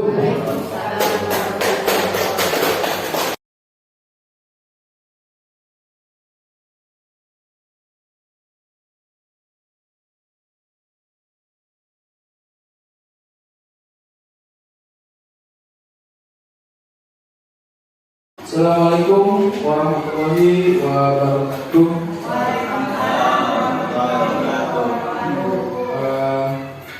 Yang terhormat Bapak Kepala Sekolah dan yang mewakili, yang terhormat Dewan Guru beserta staf SMP 1 Karangmalang. Bismillahirrahmanirrahim. Asyhadu an la ilaha illallah wa asyhadu anna Muhammadar Rasulullah. Allahumma sholli ala sayyidina Muhammad wa ala alihi wa sahbihi ajma'in. Amma ba'du. Bapak Ibu sekalian, alhamdulillah di pagi yang cerah ini menuju siang hari ini kita dapat berkumpul dalam rangka pelaksanaan aksi nyata. Saya sebagai CGP Angkatan 8 Kabupaten Cirebon, SD Negeri 1 Karangmalang di Kecamatan Karangsembung. Puji dan syukur kehadirat Allah Subhanahu wa Ta'ala. Marilah kita tumpah curahkan juga kepada junjungan Nabi besar Muhammad Shallallahu Alaihi Wasallam. Semoga kita menjadi umatnya hingga akhir zaman. Bapak Ibu sekalian, saya di sini hanya mewakili dari beberapa materi yang harus saya implementasikan mengenai tentang budaya positif dengan fasilitator Bapak Ali Fikri dan juga pengajar praktik Bapak Nana Jasmana. Baik, bisa kita mulai Bapak Ibu ya? Siap, terima kasih. Ya, nah sebelum lanjut ke materi kita harus pahami dulu Bu, yaitu tentang profil pelajar Pancasila. Ya, ada apa saja Bu di antaranya? Beriman dan bertakwa pada Tuhan yang Maha Esa. Kemudian berakhlak mulia, berkebinekaan global, gotong royong, mandiri, kreatif dan bernalar kritis. Ya, ini adalah hal-hal yang harus dikembangkan dalam posisi kita sebagai guru berkaitan dengan nilai-nilai positif yang harus ada di dalam kelas, yaitu implementasi dari kurikulum Merdeka. Kalau bisa kita nyanyikan, bisa tidak kita nyanyikan? Ya, yuk kita nyanyi bersama-sama ya. 1, 2, 3. Belajar Pancasila, beriman dan bertakwa pada Tuhan yang Esa, dan berakhlak mulia, berkebinekaan global, gotong royong mandiri, kreatif dan bernalar kritis. Ya, ternyata ada lagunya, suaranya merdu-merdu semua. Ya, bisa diterapkan Bu pada saat pelaksanaan pembiasaan di dalam kelas di pagi hari, di sela pelajaran ataupun di akhir materi pelajaran. Berkaitan dengan hal ini, saya hanya sharing ya Bu, tidak bermaksud untuk menggurui, cuma dalam hal ini kita bareng-bareng belajar agar supaya bisa dilaksanakan dan menunjang kegiatan pembelajaran kita di dalam kelas. Lanjut ya Bu? Lanjut. Ya, menurut Ki Hajar Dewantara menyatakan bahwa kita ambil contoh perbandingan dengan hidup tumbuh-tumbuhan seorang petani yang dalam hakikatnya sama kewajibannya dengan seorang pendidik yang menanam padi. Misalnya, hanya dapat menuntun tumbuhnya padi. Ia dapat memperbaiki kondisi tanahnya, memelihara tanaman padi, memberi pupuk dan juga air, membasmi ulat-ulat atau jamur-jamur yang mengganggu hidup tanaman padi, dan lain sebagainya. Salah satu tanggung jawab seorang guru adalah bagaimana menciptakan lingkungan positif yang terdiri dari warga sekolah yang saling mendukung, saling belajar, saling bekerja keras, sama sehingga tercipta kebiasaan-kebiasaan baik. Dari kebiasaan-kebiasaan baik akan tumbuh menjadi karakter-karakter baik warga sekolah. Dan pada akhirnya karakter-karakter dan kebiasaan-kebiasaan baik akan membentuk budaya positif. Nah, berkaitan dengan hal budaya positif sudah ada, saya yakin dan percaya di seluruh negeri Republik Indonesia ini, di setiap sekolah yang ada di Indonesia ini sudah melakukan budaya positif. yang berkaitan dengan kearifan lokal dan juga pembiasaan-pembiasaan positif yang ada di sekolah. Cuman bagaimana pengembangannya? Nah, berkaitan dengan pengembangannya dengan majunya ilmu pengetahuan dan juga kemajuan yang besar, ya berkembanglah menjadi kurikulum yang sekarang, yaitu kurikulum Merdeka. Nah, ini sudah ada Bapak ya pembiasaan-pembiasaan baik di SD Negeri 1 Karangmalang. Di antaranya baris sebelum masuk sekolah.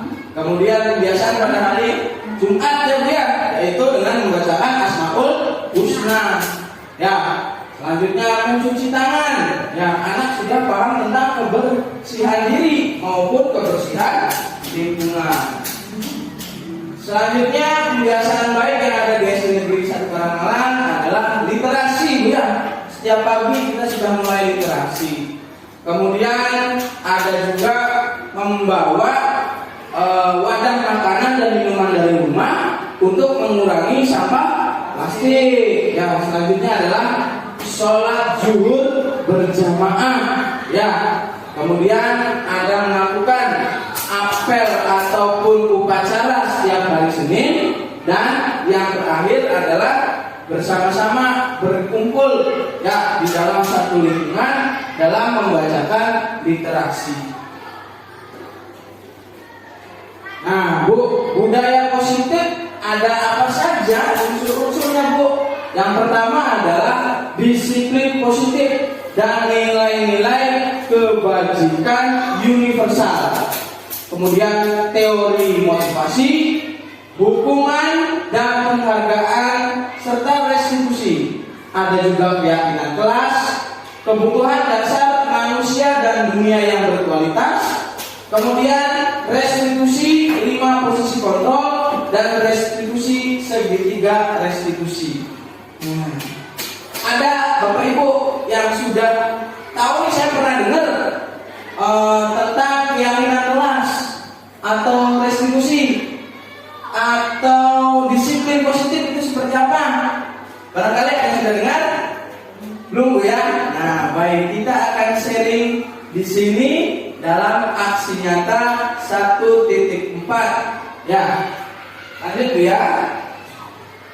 Nah, ada pertanyaan tematik, setuju atau tidak setuju nih, Bu? Hukuman dapat mendisiplinkan anak. Setuju tidak, Bu? Setuju. Setuju? Iya. Baik, menurut Pak Azhar setuju. Kita nanti lihat stepnya seperti apa ya. Kemudian pemberian hukuman dengan hal yang positif seperti membaca atau membersihkan halaman sekolah dapat meningkatkan kedisiplinan anak. Setuju tidak, Bu? Setuju ya. Oh. Sementara poin di awal poinnya adalah setuju. Yang ketiga, memberi penghargaan dapat meningkatkan motivasi belajar anak. Setuju tidak? Oh, setuju. Ya, penghargaan itu dapat meningkatkan motivasi belajar anak. Nah, Bapak Ibu, ini adalah pertanyaan tematik sebagai pretest, tes awal pemahaman kita bagaimana keterkaitan hukuman, kemudian penghargaan serta restitusi. Kita akan lihat tahap selanjutnya. Cekidot, Bu ya. Cekidot, Bu. Lanjut. Nah, perubahan paradigma dari hal-hal tersebut yang sudah ada dahulu, mungkin sebelum ada kurikulum ini, adalah tampaknya seperti tadi, Bu. Makanya kita maupun latar belakang. Setiap perilaku atau perbuatan memiliki tujuan.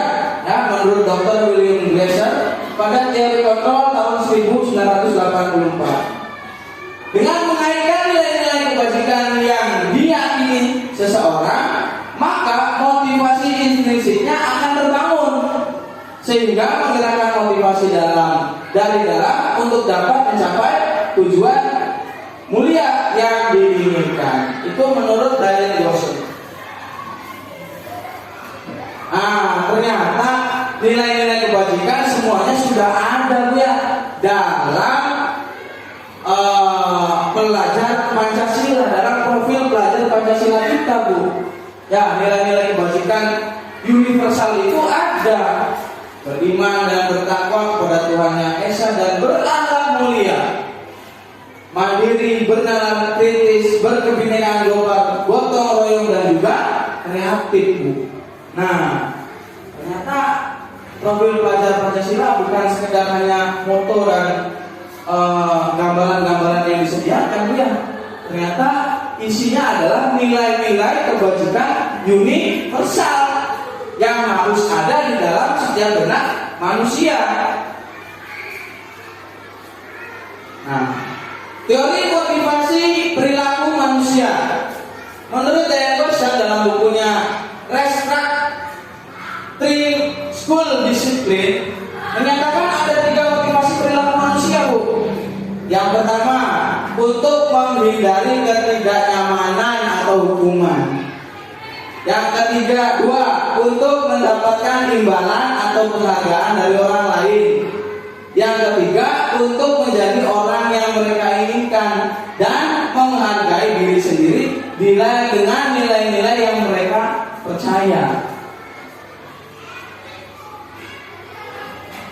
Nah, kita akan bagikan konsep-konsep tadi menjadi 3, yaitu hukuman, konsekuensi, dan restitusi.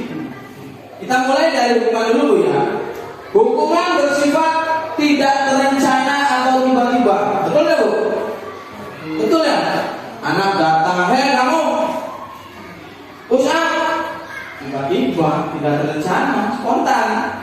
Nah, hukuman bersifat satu arah, dari gurunya saja. Nah, dari guru yang memberikan, dan murid hanya menerima satu hukuman tanpa melalui suatu kesepakatan. Sepakat belum sama murid ketika murid dihukum? Tidak. Ya, atau pengarahan dari pihak guru baik sebelum atau sesudahnya, atau dari siapapun gitu, atau dari kepala sekolah, tentu tidak, Bu ya. Selanjutnya adalah konsekuensi.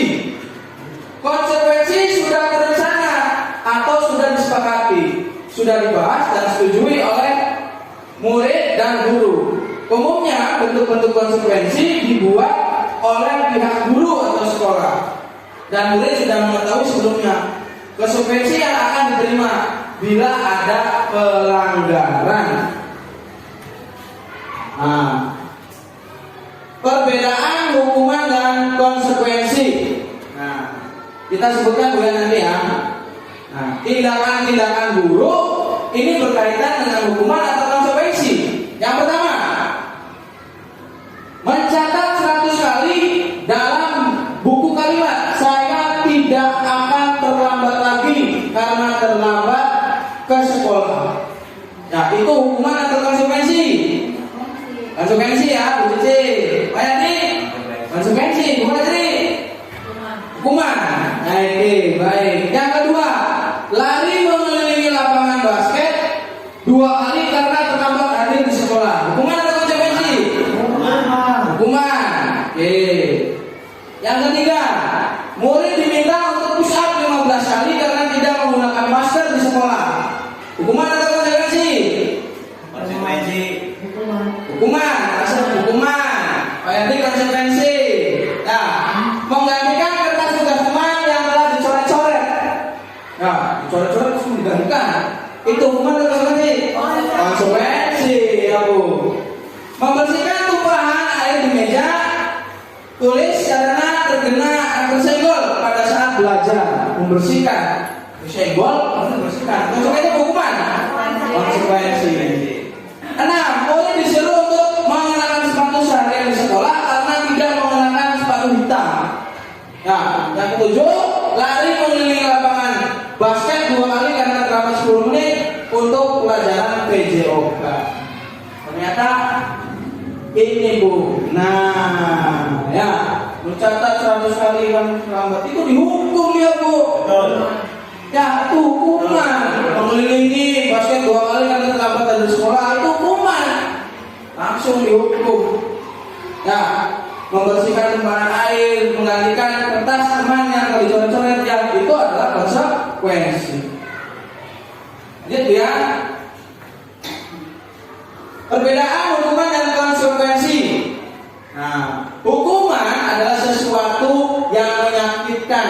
harus terjadi. Kalau konsekuensi sesuatu harus terjadi. Ya, karena dia melakukan ya harus mengalami konsekuensinya. Membuat anak sakit fisik maupun hati untuk jangka waktu lama. Sedangkan konsekuensi membuat anak merasa tidak nyaman dalam jangka waktu pendek.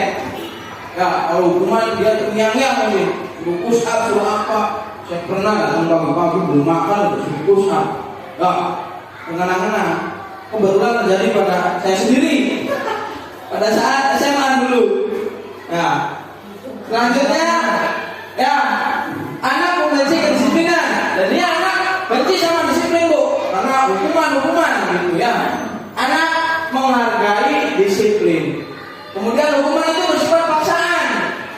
Kemudian konsekuensi itu bersifat stimulus tanggapan. Ya, tanggapan dari apa yang sudah dia lakukan. Ya.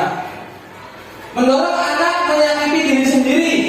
Ya, mendorong anak agar mudah menyesuaikan diri, konsekuensinya ya. Kemudian hukuman adalah konsep diri yang buruk. Ya, konsekuensi adalah konsep diri yang baik. Hukuman adalah anak belajar untuk menyembunyikan kesalahan. Wah, jadi disembunyikan dia. Nah, ternyata kalau kita menerapkan konsekuensi, anak belajar untuk mematuhi peraturan. Hukuman selanjutnya adalah marah, rasa bersalah, dipermalukan, rasanya tidak dihargai. Ya, dengan hukuman. Tapi konsekuensi kehilangan hak, dibuat tidak nyaman, diasingkan untuk sementara. Berarti kalau hukuman sifatnya lama, kalau konsekuensi itu sifatnya sebentar, ya, untuk periode. Nah, kita akan menuju ke restitusi, Bu. Dalam kegiatan atau pembelajaran saat ini di Indonesia, kita akan menuju kepada restitusi. Nah, apa itu restitusi? Ya, barangkali ngomong di UKG banyak nih. Restitusi adalah proses menciptakan kondisi bagi murid untuk memperbaiki kesalahan mereka, sehingga mereka bisa kembali pada kelompok mereka dengan karakter yang lebih kuat. Restitusi juga merupakan proses kolaboratif yang mengajarkan murid untuk mencari solusi untuk masalah mereka dan membantu murid berpikir tentang orang seperti apa yang mereka inginkan dan bagaimana mereka harus memperlakukan orang lain. Ya. Ciri-ciri restitusi. Yang pertama, bukan untuk menembus kesalahan, namun untuk belajar dari kesalahan. Selanjutnya, memperbaiki hubungan. Ya, tidak ada dendam-dendam nanti. Hubungannya bagus, baik, positif. Tawaran, bukan paksaan. Ya, restitusi menuntut untuk melihat ke dalam diri. Restitusi mencari kebutuhan dasar yang mendasari tindakan. Restitusi diri adalah cara yang paling baik. Restitusi fokus pada karakter bukan tindakan. Restitusi fokus pada solusi. Yang 9, restitusi mengembalikan murid yang berbuat salah kepada kelompoknya. Tidak minder nih, insya Allah, dengan restitusi, Bu. Dihukum oleh penghargaan. Saat kita berulang kali menjanjikan hadiah kepada anak-anak agar berperilaku bertanggung jawab, atau kepada seorang murid agar mempelajari sesuatu yang baru, atau kepada seorang karyawan agar melakukan pekerjaan yang berkualitas, kita sedang berasumsi mereka tidak dapat melakukannya atau mereka tidak akan memilih untuk melakukannya. Nah, itu penghargaan berlaku sama dengan hukuman. Dalam arti meminta atau membujuk seseorang melakukan sesuatu untuk memenuhi suatu tujuan tertentu dari orang yang meminta atau yang membujuk. Dorongannya adalah dorongan eksternal dan akan ada faktor ketergantungan beberapa dampak dari pemberian penghargaan. Mau melakukannya karena dikasih aja, Bu. Tidak atas dasar kesadaran.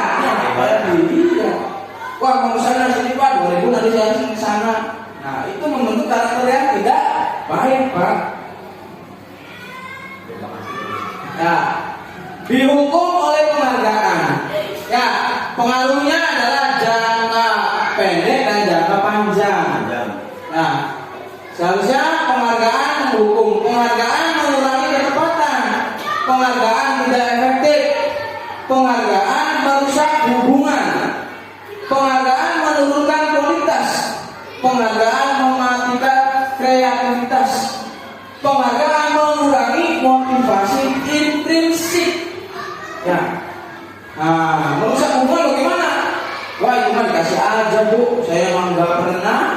Ya, karena ada sudut pandang penghargaan itu Pak, merasa kalah dulu, merasa gagal dulu gitu.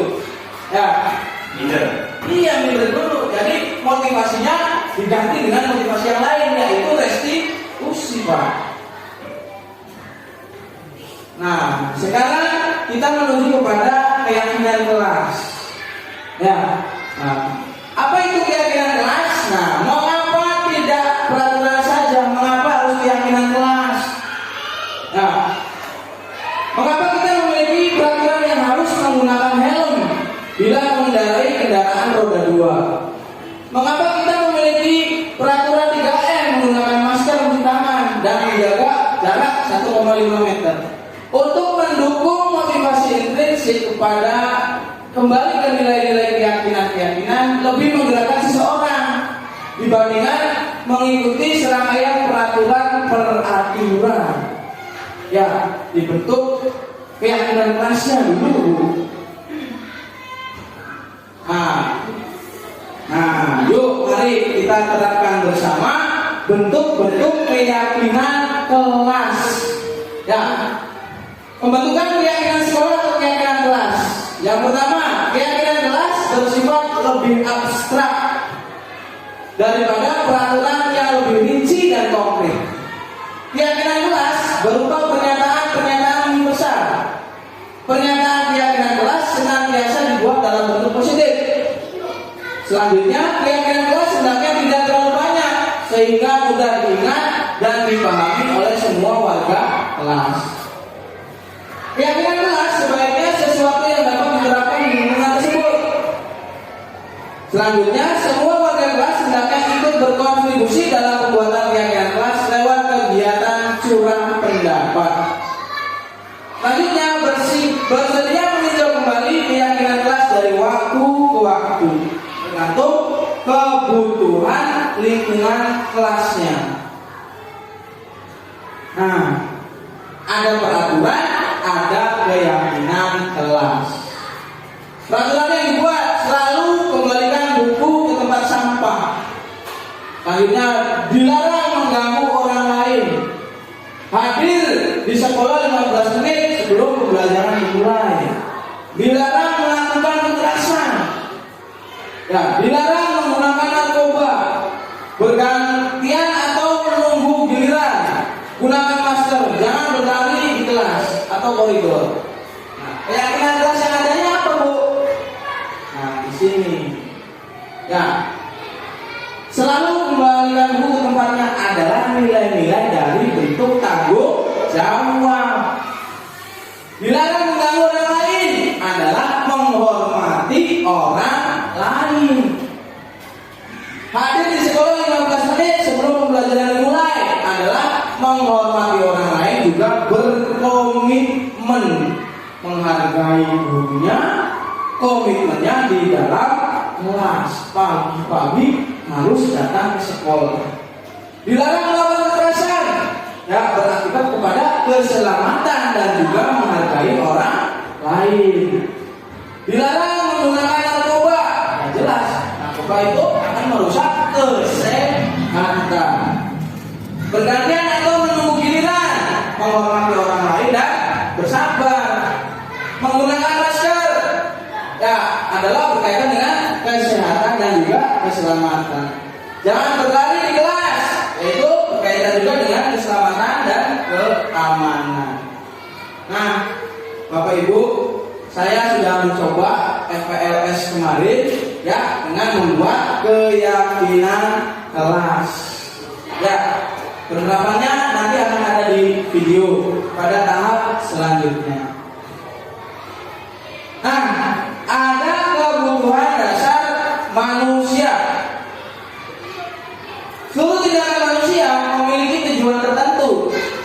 Semua yang kita lakukan adalah berusaha terbaik kita untuk mendapatkan apa yang kita inginkan.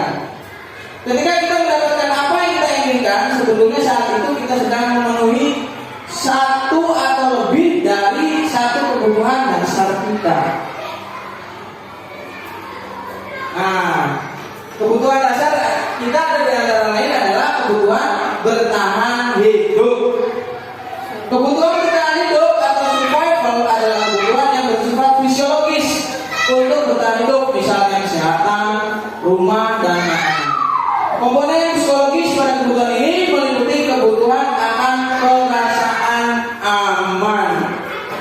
Nah, nanti penerapannya ketika anak melakukan kesalahan itu termasuk dalam kebutuhan manusia yang seperti apa, nanti kita akan lihat videonya. Kasih sayang dan rasa diterima. Kebutuhan untuk disayangi dan diterima meliputi kebutuhan yang akan hubungan dan konsekuensi sosial. Kebutuhan untuk memberi dan menerima kasih sayang dan kebutuhan untuk merasa menjadi bagian dari suatu kelompok. Keinginan untuk tetap berhubungan dengan orang lain. Anak-anak memiliki kebutuhan dasar, yaitu kasih sayang dan merasa diterima yang tinggi. Biasanya ingin disukai dan diterima oleh lingkungan. Betul Bu? Betul. Mereka juga akrab dengan orang tuanya. Biasanya mereka belajar karena suka pada gurunya. Bagi mereka, teman sebaya sangatlah penting. Mereka juga biasanya suka bekerja dalam kelompok. Ya, ada juga karakter selanjutnya adalah penguasa, yaitu kebutuhan pengakuan atas kemampuan. Kebutuhan ini berhubungan dengan kekuatan yang mencapai sesuatu, menjadi kompeten, menjadi terampil, diakui atas prestasi dan keterampilan kita, didengarkan dan memiliki rasa harga diri. Kebutuhan ini meliputi keinginan untuk dianggap berharga, bisa membuat perbedaan, bisa membuat capaian, kompeten, diakui dan dihormati. Anak-anak memiliki kebutuhan dasar akan penguasaan yang tinggi Bu. Biasanya selalu ingin menjadi pemimpin. Mereka juga suka mengamati sebelum mencoba hal baru dan merasa kecewa bila melakukan kesalahan. Mereka juga biasanya rapi dan sistematik dan melakukan selalu ingin mencapai yang terbaik. Nah, kebutuhan untuk kebebasan adalah kebutuhan akan kemandirian, otonomi, memiliki pilihan dan mampu mengendalikan arah hidup seseorang. Anak-anak dengan kebutuhan kebebasan yang tinggi menginginkan pilihan. Mereka perlu banyak bergerak, suka mencoba, tidak terlalu terpengaruh dengan orang lain, dan senang mencoba hal-hal baru dan menarik. Lahir adalah kesenangan. Ya, anak juga butuh dengan kesenangan. Kebutuhan akan kesenangan adalah kebutuhan untuk mencari kesenangan dengan bermain dan tertawa. Bayangkan hidup tanpa kenikmatan apapun, betapa menyedihkan. Anak-anak dengan kebutuhan dasar kesenangan yang tinggi biasanya ingin menikmati apa yang dilakukan. Mereka juga bisa berkonsentrasi tinggi saat mengerjakan hal yang disenangi. Mereka suka permainan dan suka mengajarkannya disarankan. Selanjutnya materi selanjutnya adalah segitiga restitusi Bu. Nah, dalam satu segitiga restitusi, contohnya atau simbolnya adalah anak bermasalah Bu. Ya, nah, caranya adalah dengan menstabilkan identitas, validasi tindakan yang salah, kemudian menanyakan keyakinan kelas. Apa sih segitiga restitusi itu? Segitiga restitusi itu berkaitan dengan menstabilkan identitas, ya, membuat anak merasa gagal karena berbuat salah, menjadi positif terhadap dirinya. Ya, fungsinya itu Bu. Dengan kita menstabilkan identitas anak terlebih dahulu, membuat anak yang merasa gagal dengan perbuatannya dengan berkata, berbuat salah itu hal yang manusiawi. Kemudian tidak ada manusia yang sempurna. Selanjutnya, Bapak Ibu juga pernah berbuat salah. Kita pasti bisa menyelesaikan masalah ini. Ibu Bapak tidak tertarik untuk mencari tahu siapa yang benar, siapa yang salah. Bapak Ibu lebih tertarik untuk menyelesaikan masalah. Kalau kamu menyalahkan dirimu sendiri terus, apakah kamu bersikap baik pada dirimu sendiri? Itu adalah sikap dalam menstabilkan identitas. Selanjutnya adalah validasi kebutuhan. Membantu murid menggali kebutuhan dasar yang ingin dipenuhi ketika melakukan kesalahan itu. Pada dasarnya, setiap tindakan manusia tujuannya adalah memenuhi kebutuhan dasar. Yang tadi ada 5 itu ya. Apakah itu penguasaan, kebebasan, kasih sayang, rasa diterima, kesenangan, bahkan bertahan hidup. Nah, kata-kata yang bisa dilakukan guru adalah kamu bisa saja akan melakukan hal yang lebih buruk, tapi kamu tidak melakukannya kan? Nah, kalau melakukannya berarti kebutuhan dasar sebagai apa, Bu? Penguasaan ya. Nah, selanjutnya, kamu pasti punya alasan mengapa melakukannya. Apa yang penting bagi kamu? Kamu boleh tetap berusaha menjadi sikap itu, tapi tambahkan sikap yang lain yang baru. Moga kamu belajar dari cara lain untuk mendapatkan kamu bukan tanpa harus memukul. Apakah kamu bisa melakukannya dengan lebih baik dari besok? Nah, itu pertanyaan tentang validasi kebutuhan. Kemudian menanyakan keyakinan. Anak melihat kesalahannya dihubungkan dengan norma sosial dan nilai-nilai yang mendasari manusia berinteraksi dengan orang lain. Dengan apa? Nah, apa nilai yang kita percaya di kelas sekolah kita ini? Kemudian nilai-nilai ini bersama apa yang telah disepakati? Kemudian kelas yang ideal itu seperti apa sih? Nah, coba menggali ya keyakinan kelas yang sudah disepakati oleh anak. Kamu ingin menjadi anak seperti apa? Nah, apa yang kamu rasakan ketika kamu melakukan itu? Apa kamu menjadi orang yang seperti apa? Nah, baik Bu, ada juga video tentang penerapan segitiga restitusi di dalam kelas.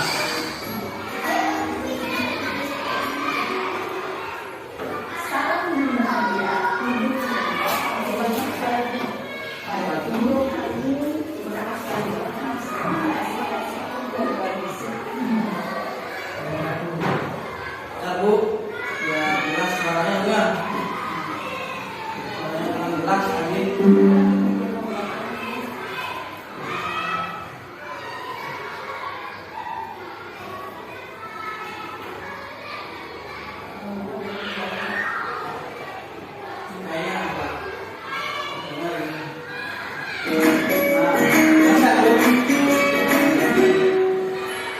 Salam dan bahagia Ibu dan Bapak Guru hebat. Pada video kali ini kita akan membahas tentang salah satu program disiplin positif yang diterapkan di lingkungan sekolah yang dikenal dengan nama restitusi.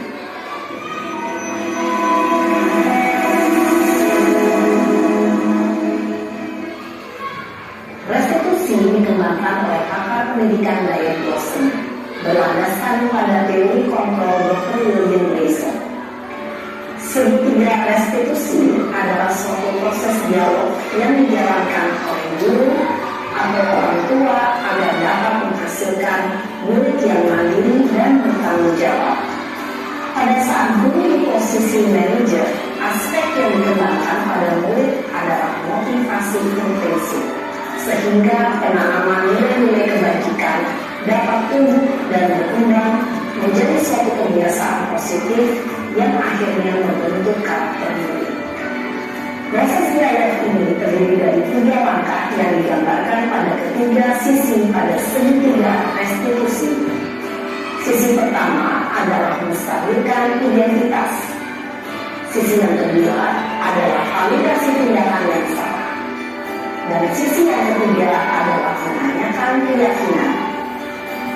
Ibu dan Bapak Guru beri tunjukkan bagaimana seorang guru berada dalam posisi manajer menggunakan penerapan segitiga restitusi. Siapa tadi? Yang pertama terus Naren. Yang siapa ini? Nama Duren. Siapa? Siapa? Sudah lama nggak ketemu saya? Kenapa hari ini di sini? Kesel Pak, saudara. Masa aku dikatain tukang fitnah Pak? Ya aku marah Pak. Aku dari ngatain mereka di depan kelas, saudara. Oh begitu. Ya pasti karena marah yang besar. Bapak juga akan marah apabila ada yang menuduh Bapak seperti itu. Kemudian pada saat itu kamu mau melakukan apa? Ya saya mengatain mereka Pak, saudara.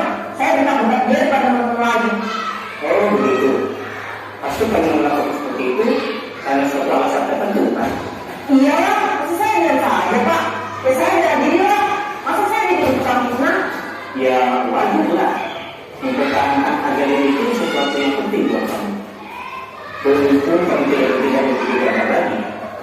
Hanya membentak-bentak. Iya Pak. Untung saya masih bersabar dan hanya memutar saja. Sudah dulu sekali Pak. Saya pasti bela diri lah. Ya pasti ya. Tapi kamu memilih untuk tetap bertahan dan bersabar. Kamu memilih untuk tidak berbuat lebih parah lagi. Iya. Nah, sekarang coba kita lihat lagi tindakan kamu yang membentak-bentak di kelas. Tindakan kamu itu kira-kira sesuai dengan keyakinan kelas atau prinsip kamu tidak? Enggak lah Pak. Capek Pak, jadi malas. Jadi keyakinan mana yang sesuai dengan keinginan kamu? Ya, saya sebenarnya sangat menghargai orang lain. Mungkin saat itu saya menjadi emosi, jadi tidak menunjukkan sikap itu. Kamu meyakini tidak menghargai orang lain itu penting buat kamu? Yakin lah Pak. Iya, setuju.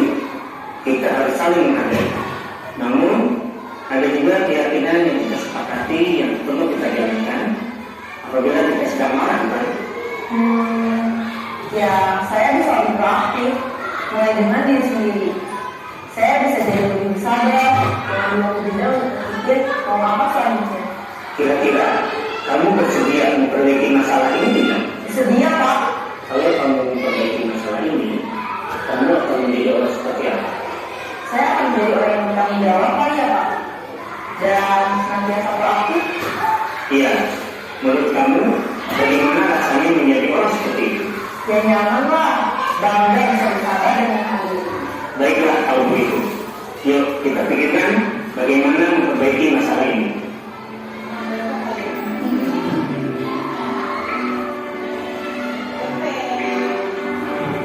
Ibu dan Bapak Guru hebat. Baru saja kita menyaksikan contoh bagaimana seorang guru berada dalam posisi manajer menggunakan penerapan segitiga restitusi. Mari kita bahas satu persatu. Pada sisi pertama, menstabilkan identitas berdasarkan pada prinsip bahwa membuat kesalahan adalah bagian dari proses pembelajaran. Sisi pertama dari segitiga ini berperan menggeser identitas murid dari identitas gagal ke identitas sukses. Murid yang sedang bertingkah laku yang tidak pantas atau menarik diri saat itu sedang mengalami identitas gagal. Bila kita mengkritiknya, Tapi tadi pagi apa bukan mengenal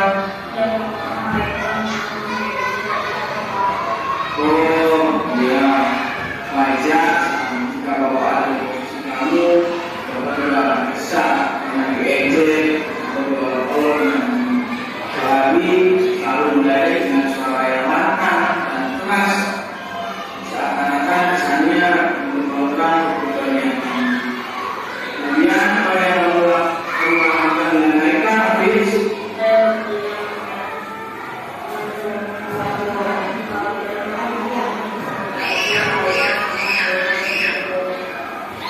kemudian waduh itu adalah tindakan yang tidak baik ya nak. Mohon perbuatan yang melakukan jangan ulangi lagi ya. Tapi kenapa kamu suka begini? Nah, sekarang bapak dan kamu sudah mengetahui masalah.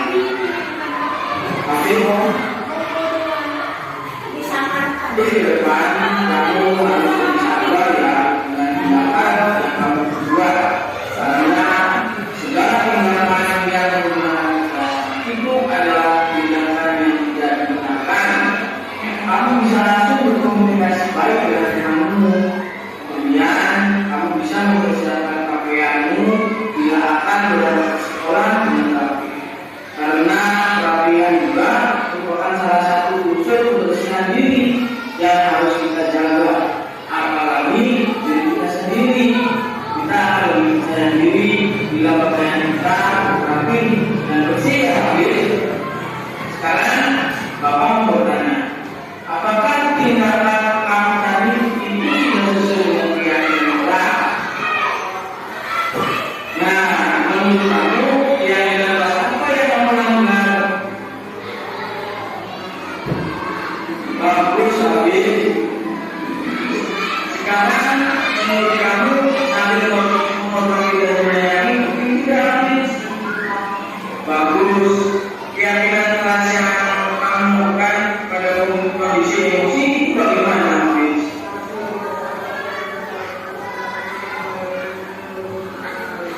Apa kamu bersedia memperbaiki masalah itu? Lalu apa tindakan kamu untuk memperbaiki masalah ini?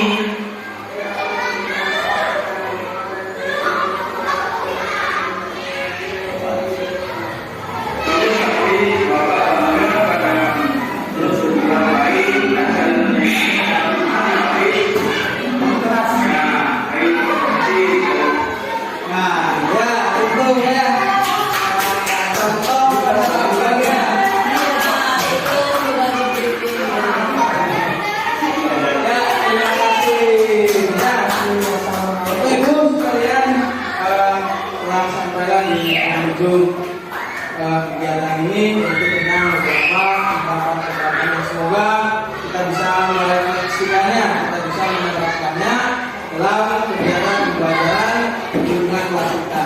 Bisa saja kita bisa memulai kegiatannya yaitu dengan menyusun keyakinan kelas, yaitu menyusun keyakinan kelas yang ada di dalam sekolah kita. Tujuannya adalah apa? Lebih mengkondusifkan kelas agar semua mahasiswa mau melakukan aturan intinya, tapi secara tidak langsung. Tadinya dengan cara melakukan peraturan diganti dengan yaitu keyakinan kelas. Hanya perubahan saja, Bu. Diganti dari bahasa yang mungkin kurang bisa diterima baik oleh anak, diganti dengan bahasa-bahasa yang lebih positif, gitu. Lebih bahasa-bahasa yang ringan dengan bahasa-bahasa keyakinan kelas. Ya, semoga kita bisa melaksanakannya dan bisa membuat paradigma baru di lingkungan SD Negeri 1 Karangmangu. Itu saja yang bisa saya sampaikan. Terima kasih atas perhatian Bapak Ibu. Bila itu walhidayah. Wassalamualaikum warahmatullahi wabarakatuh.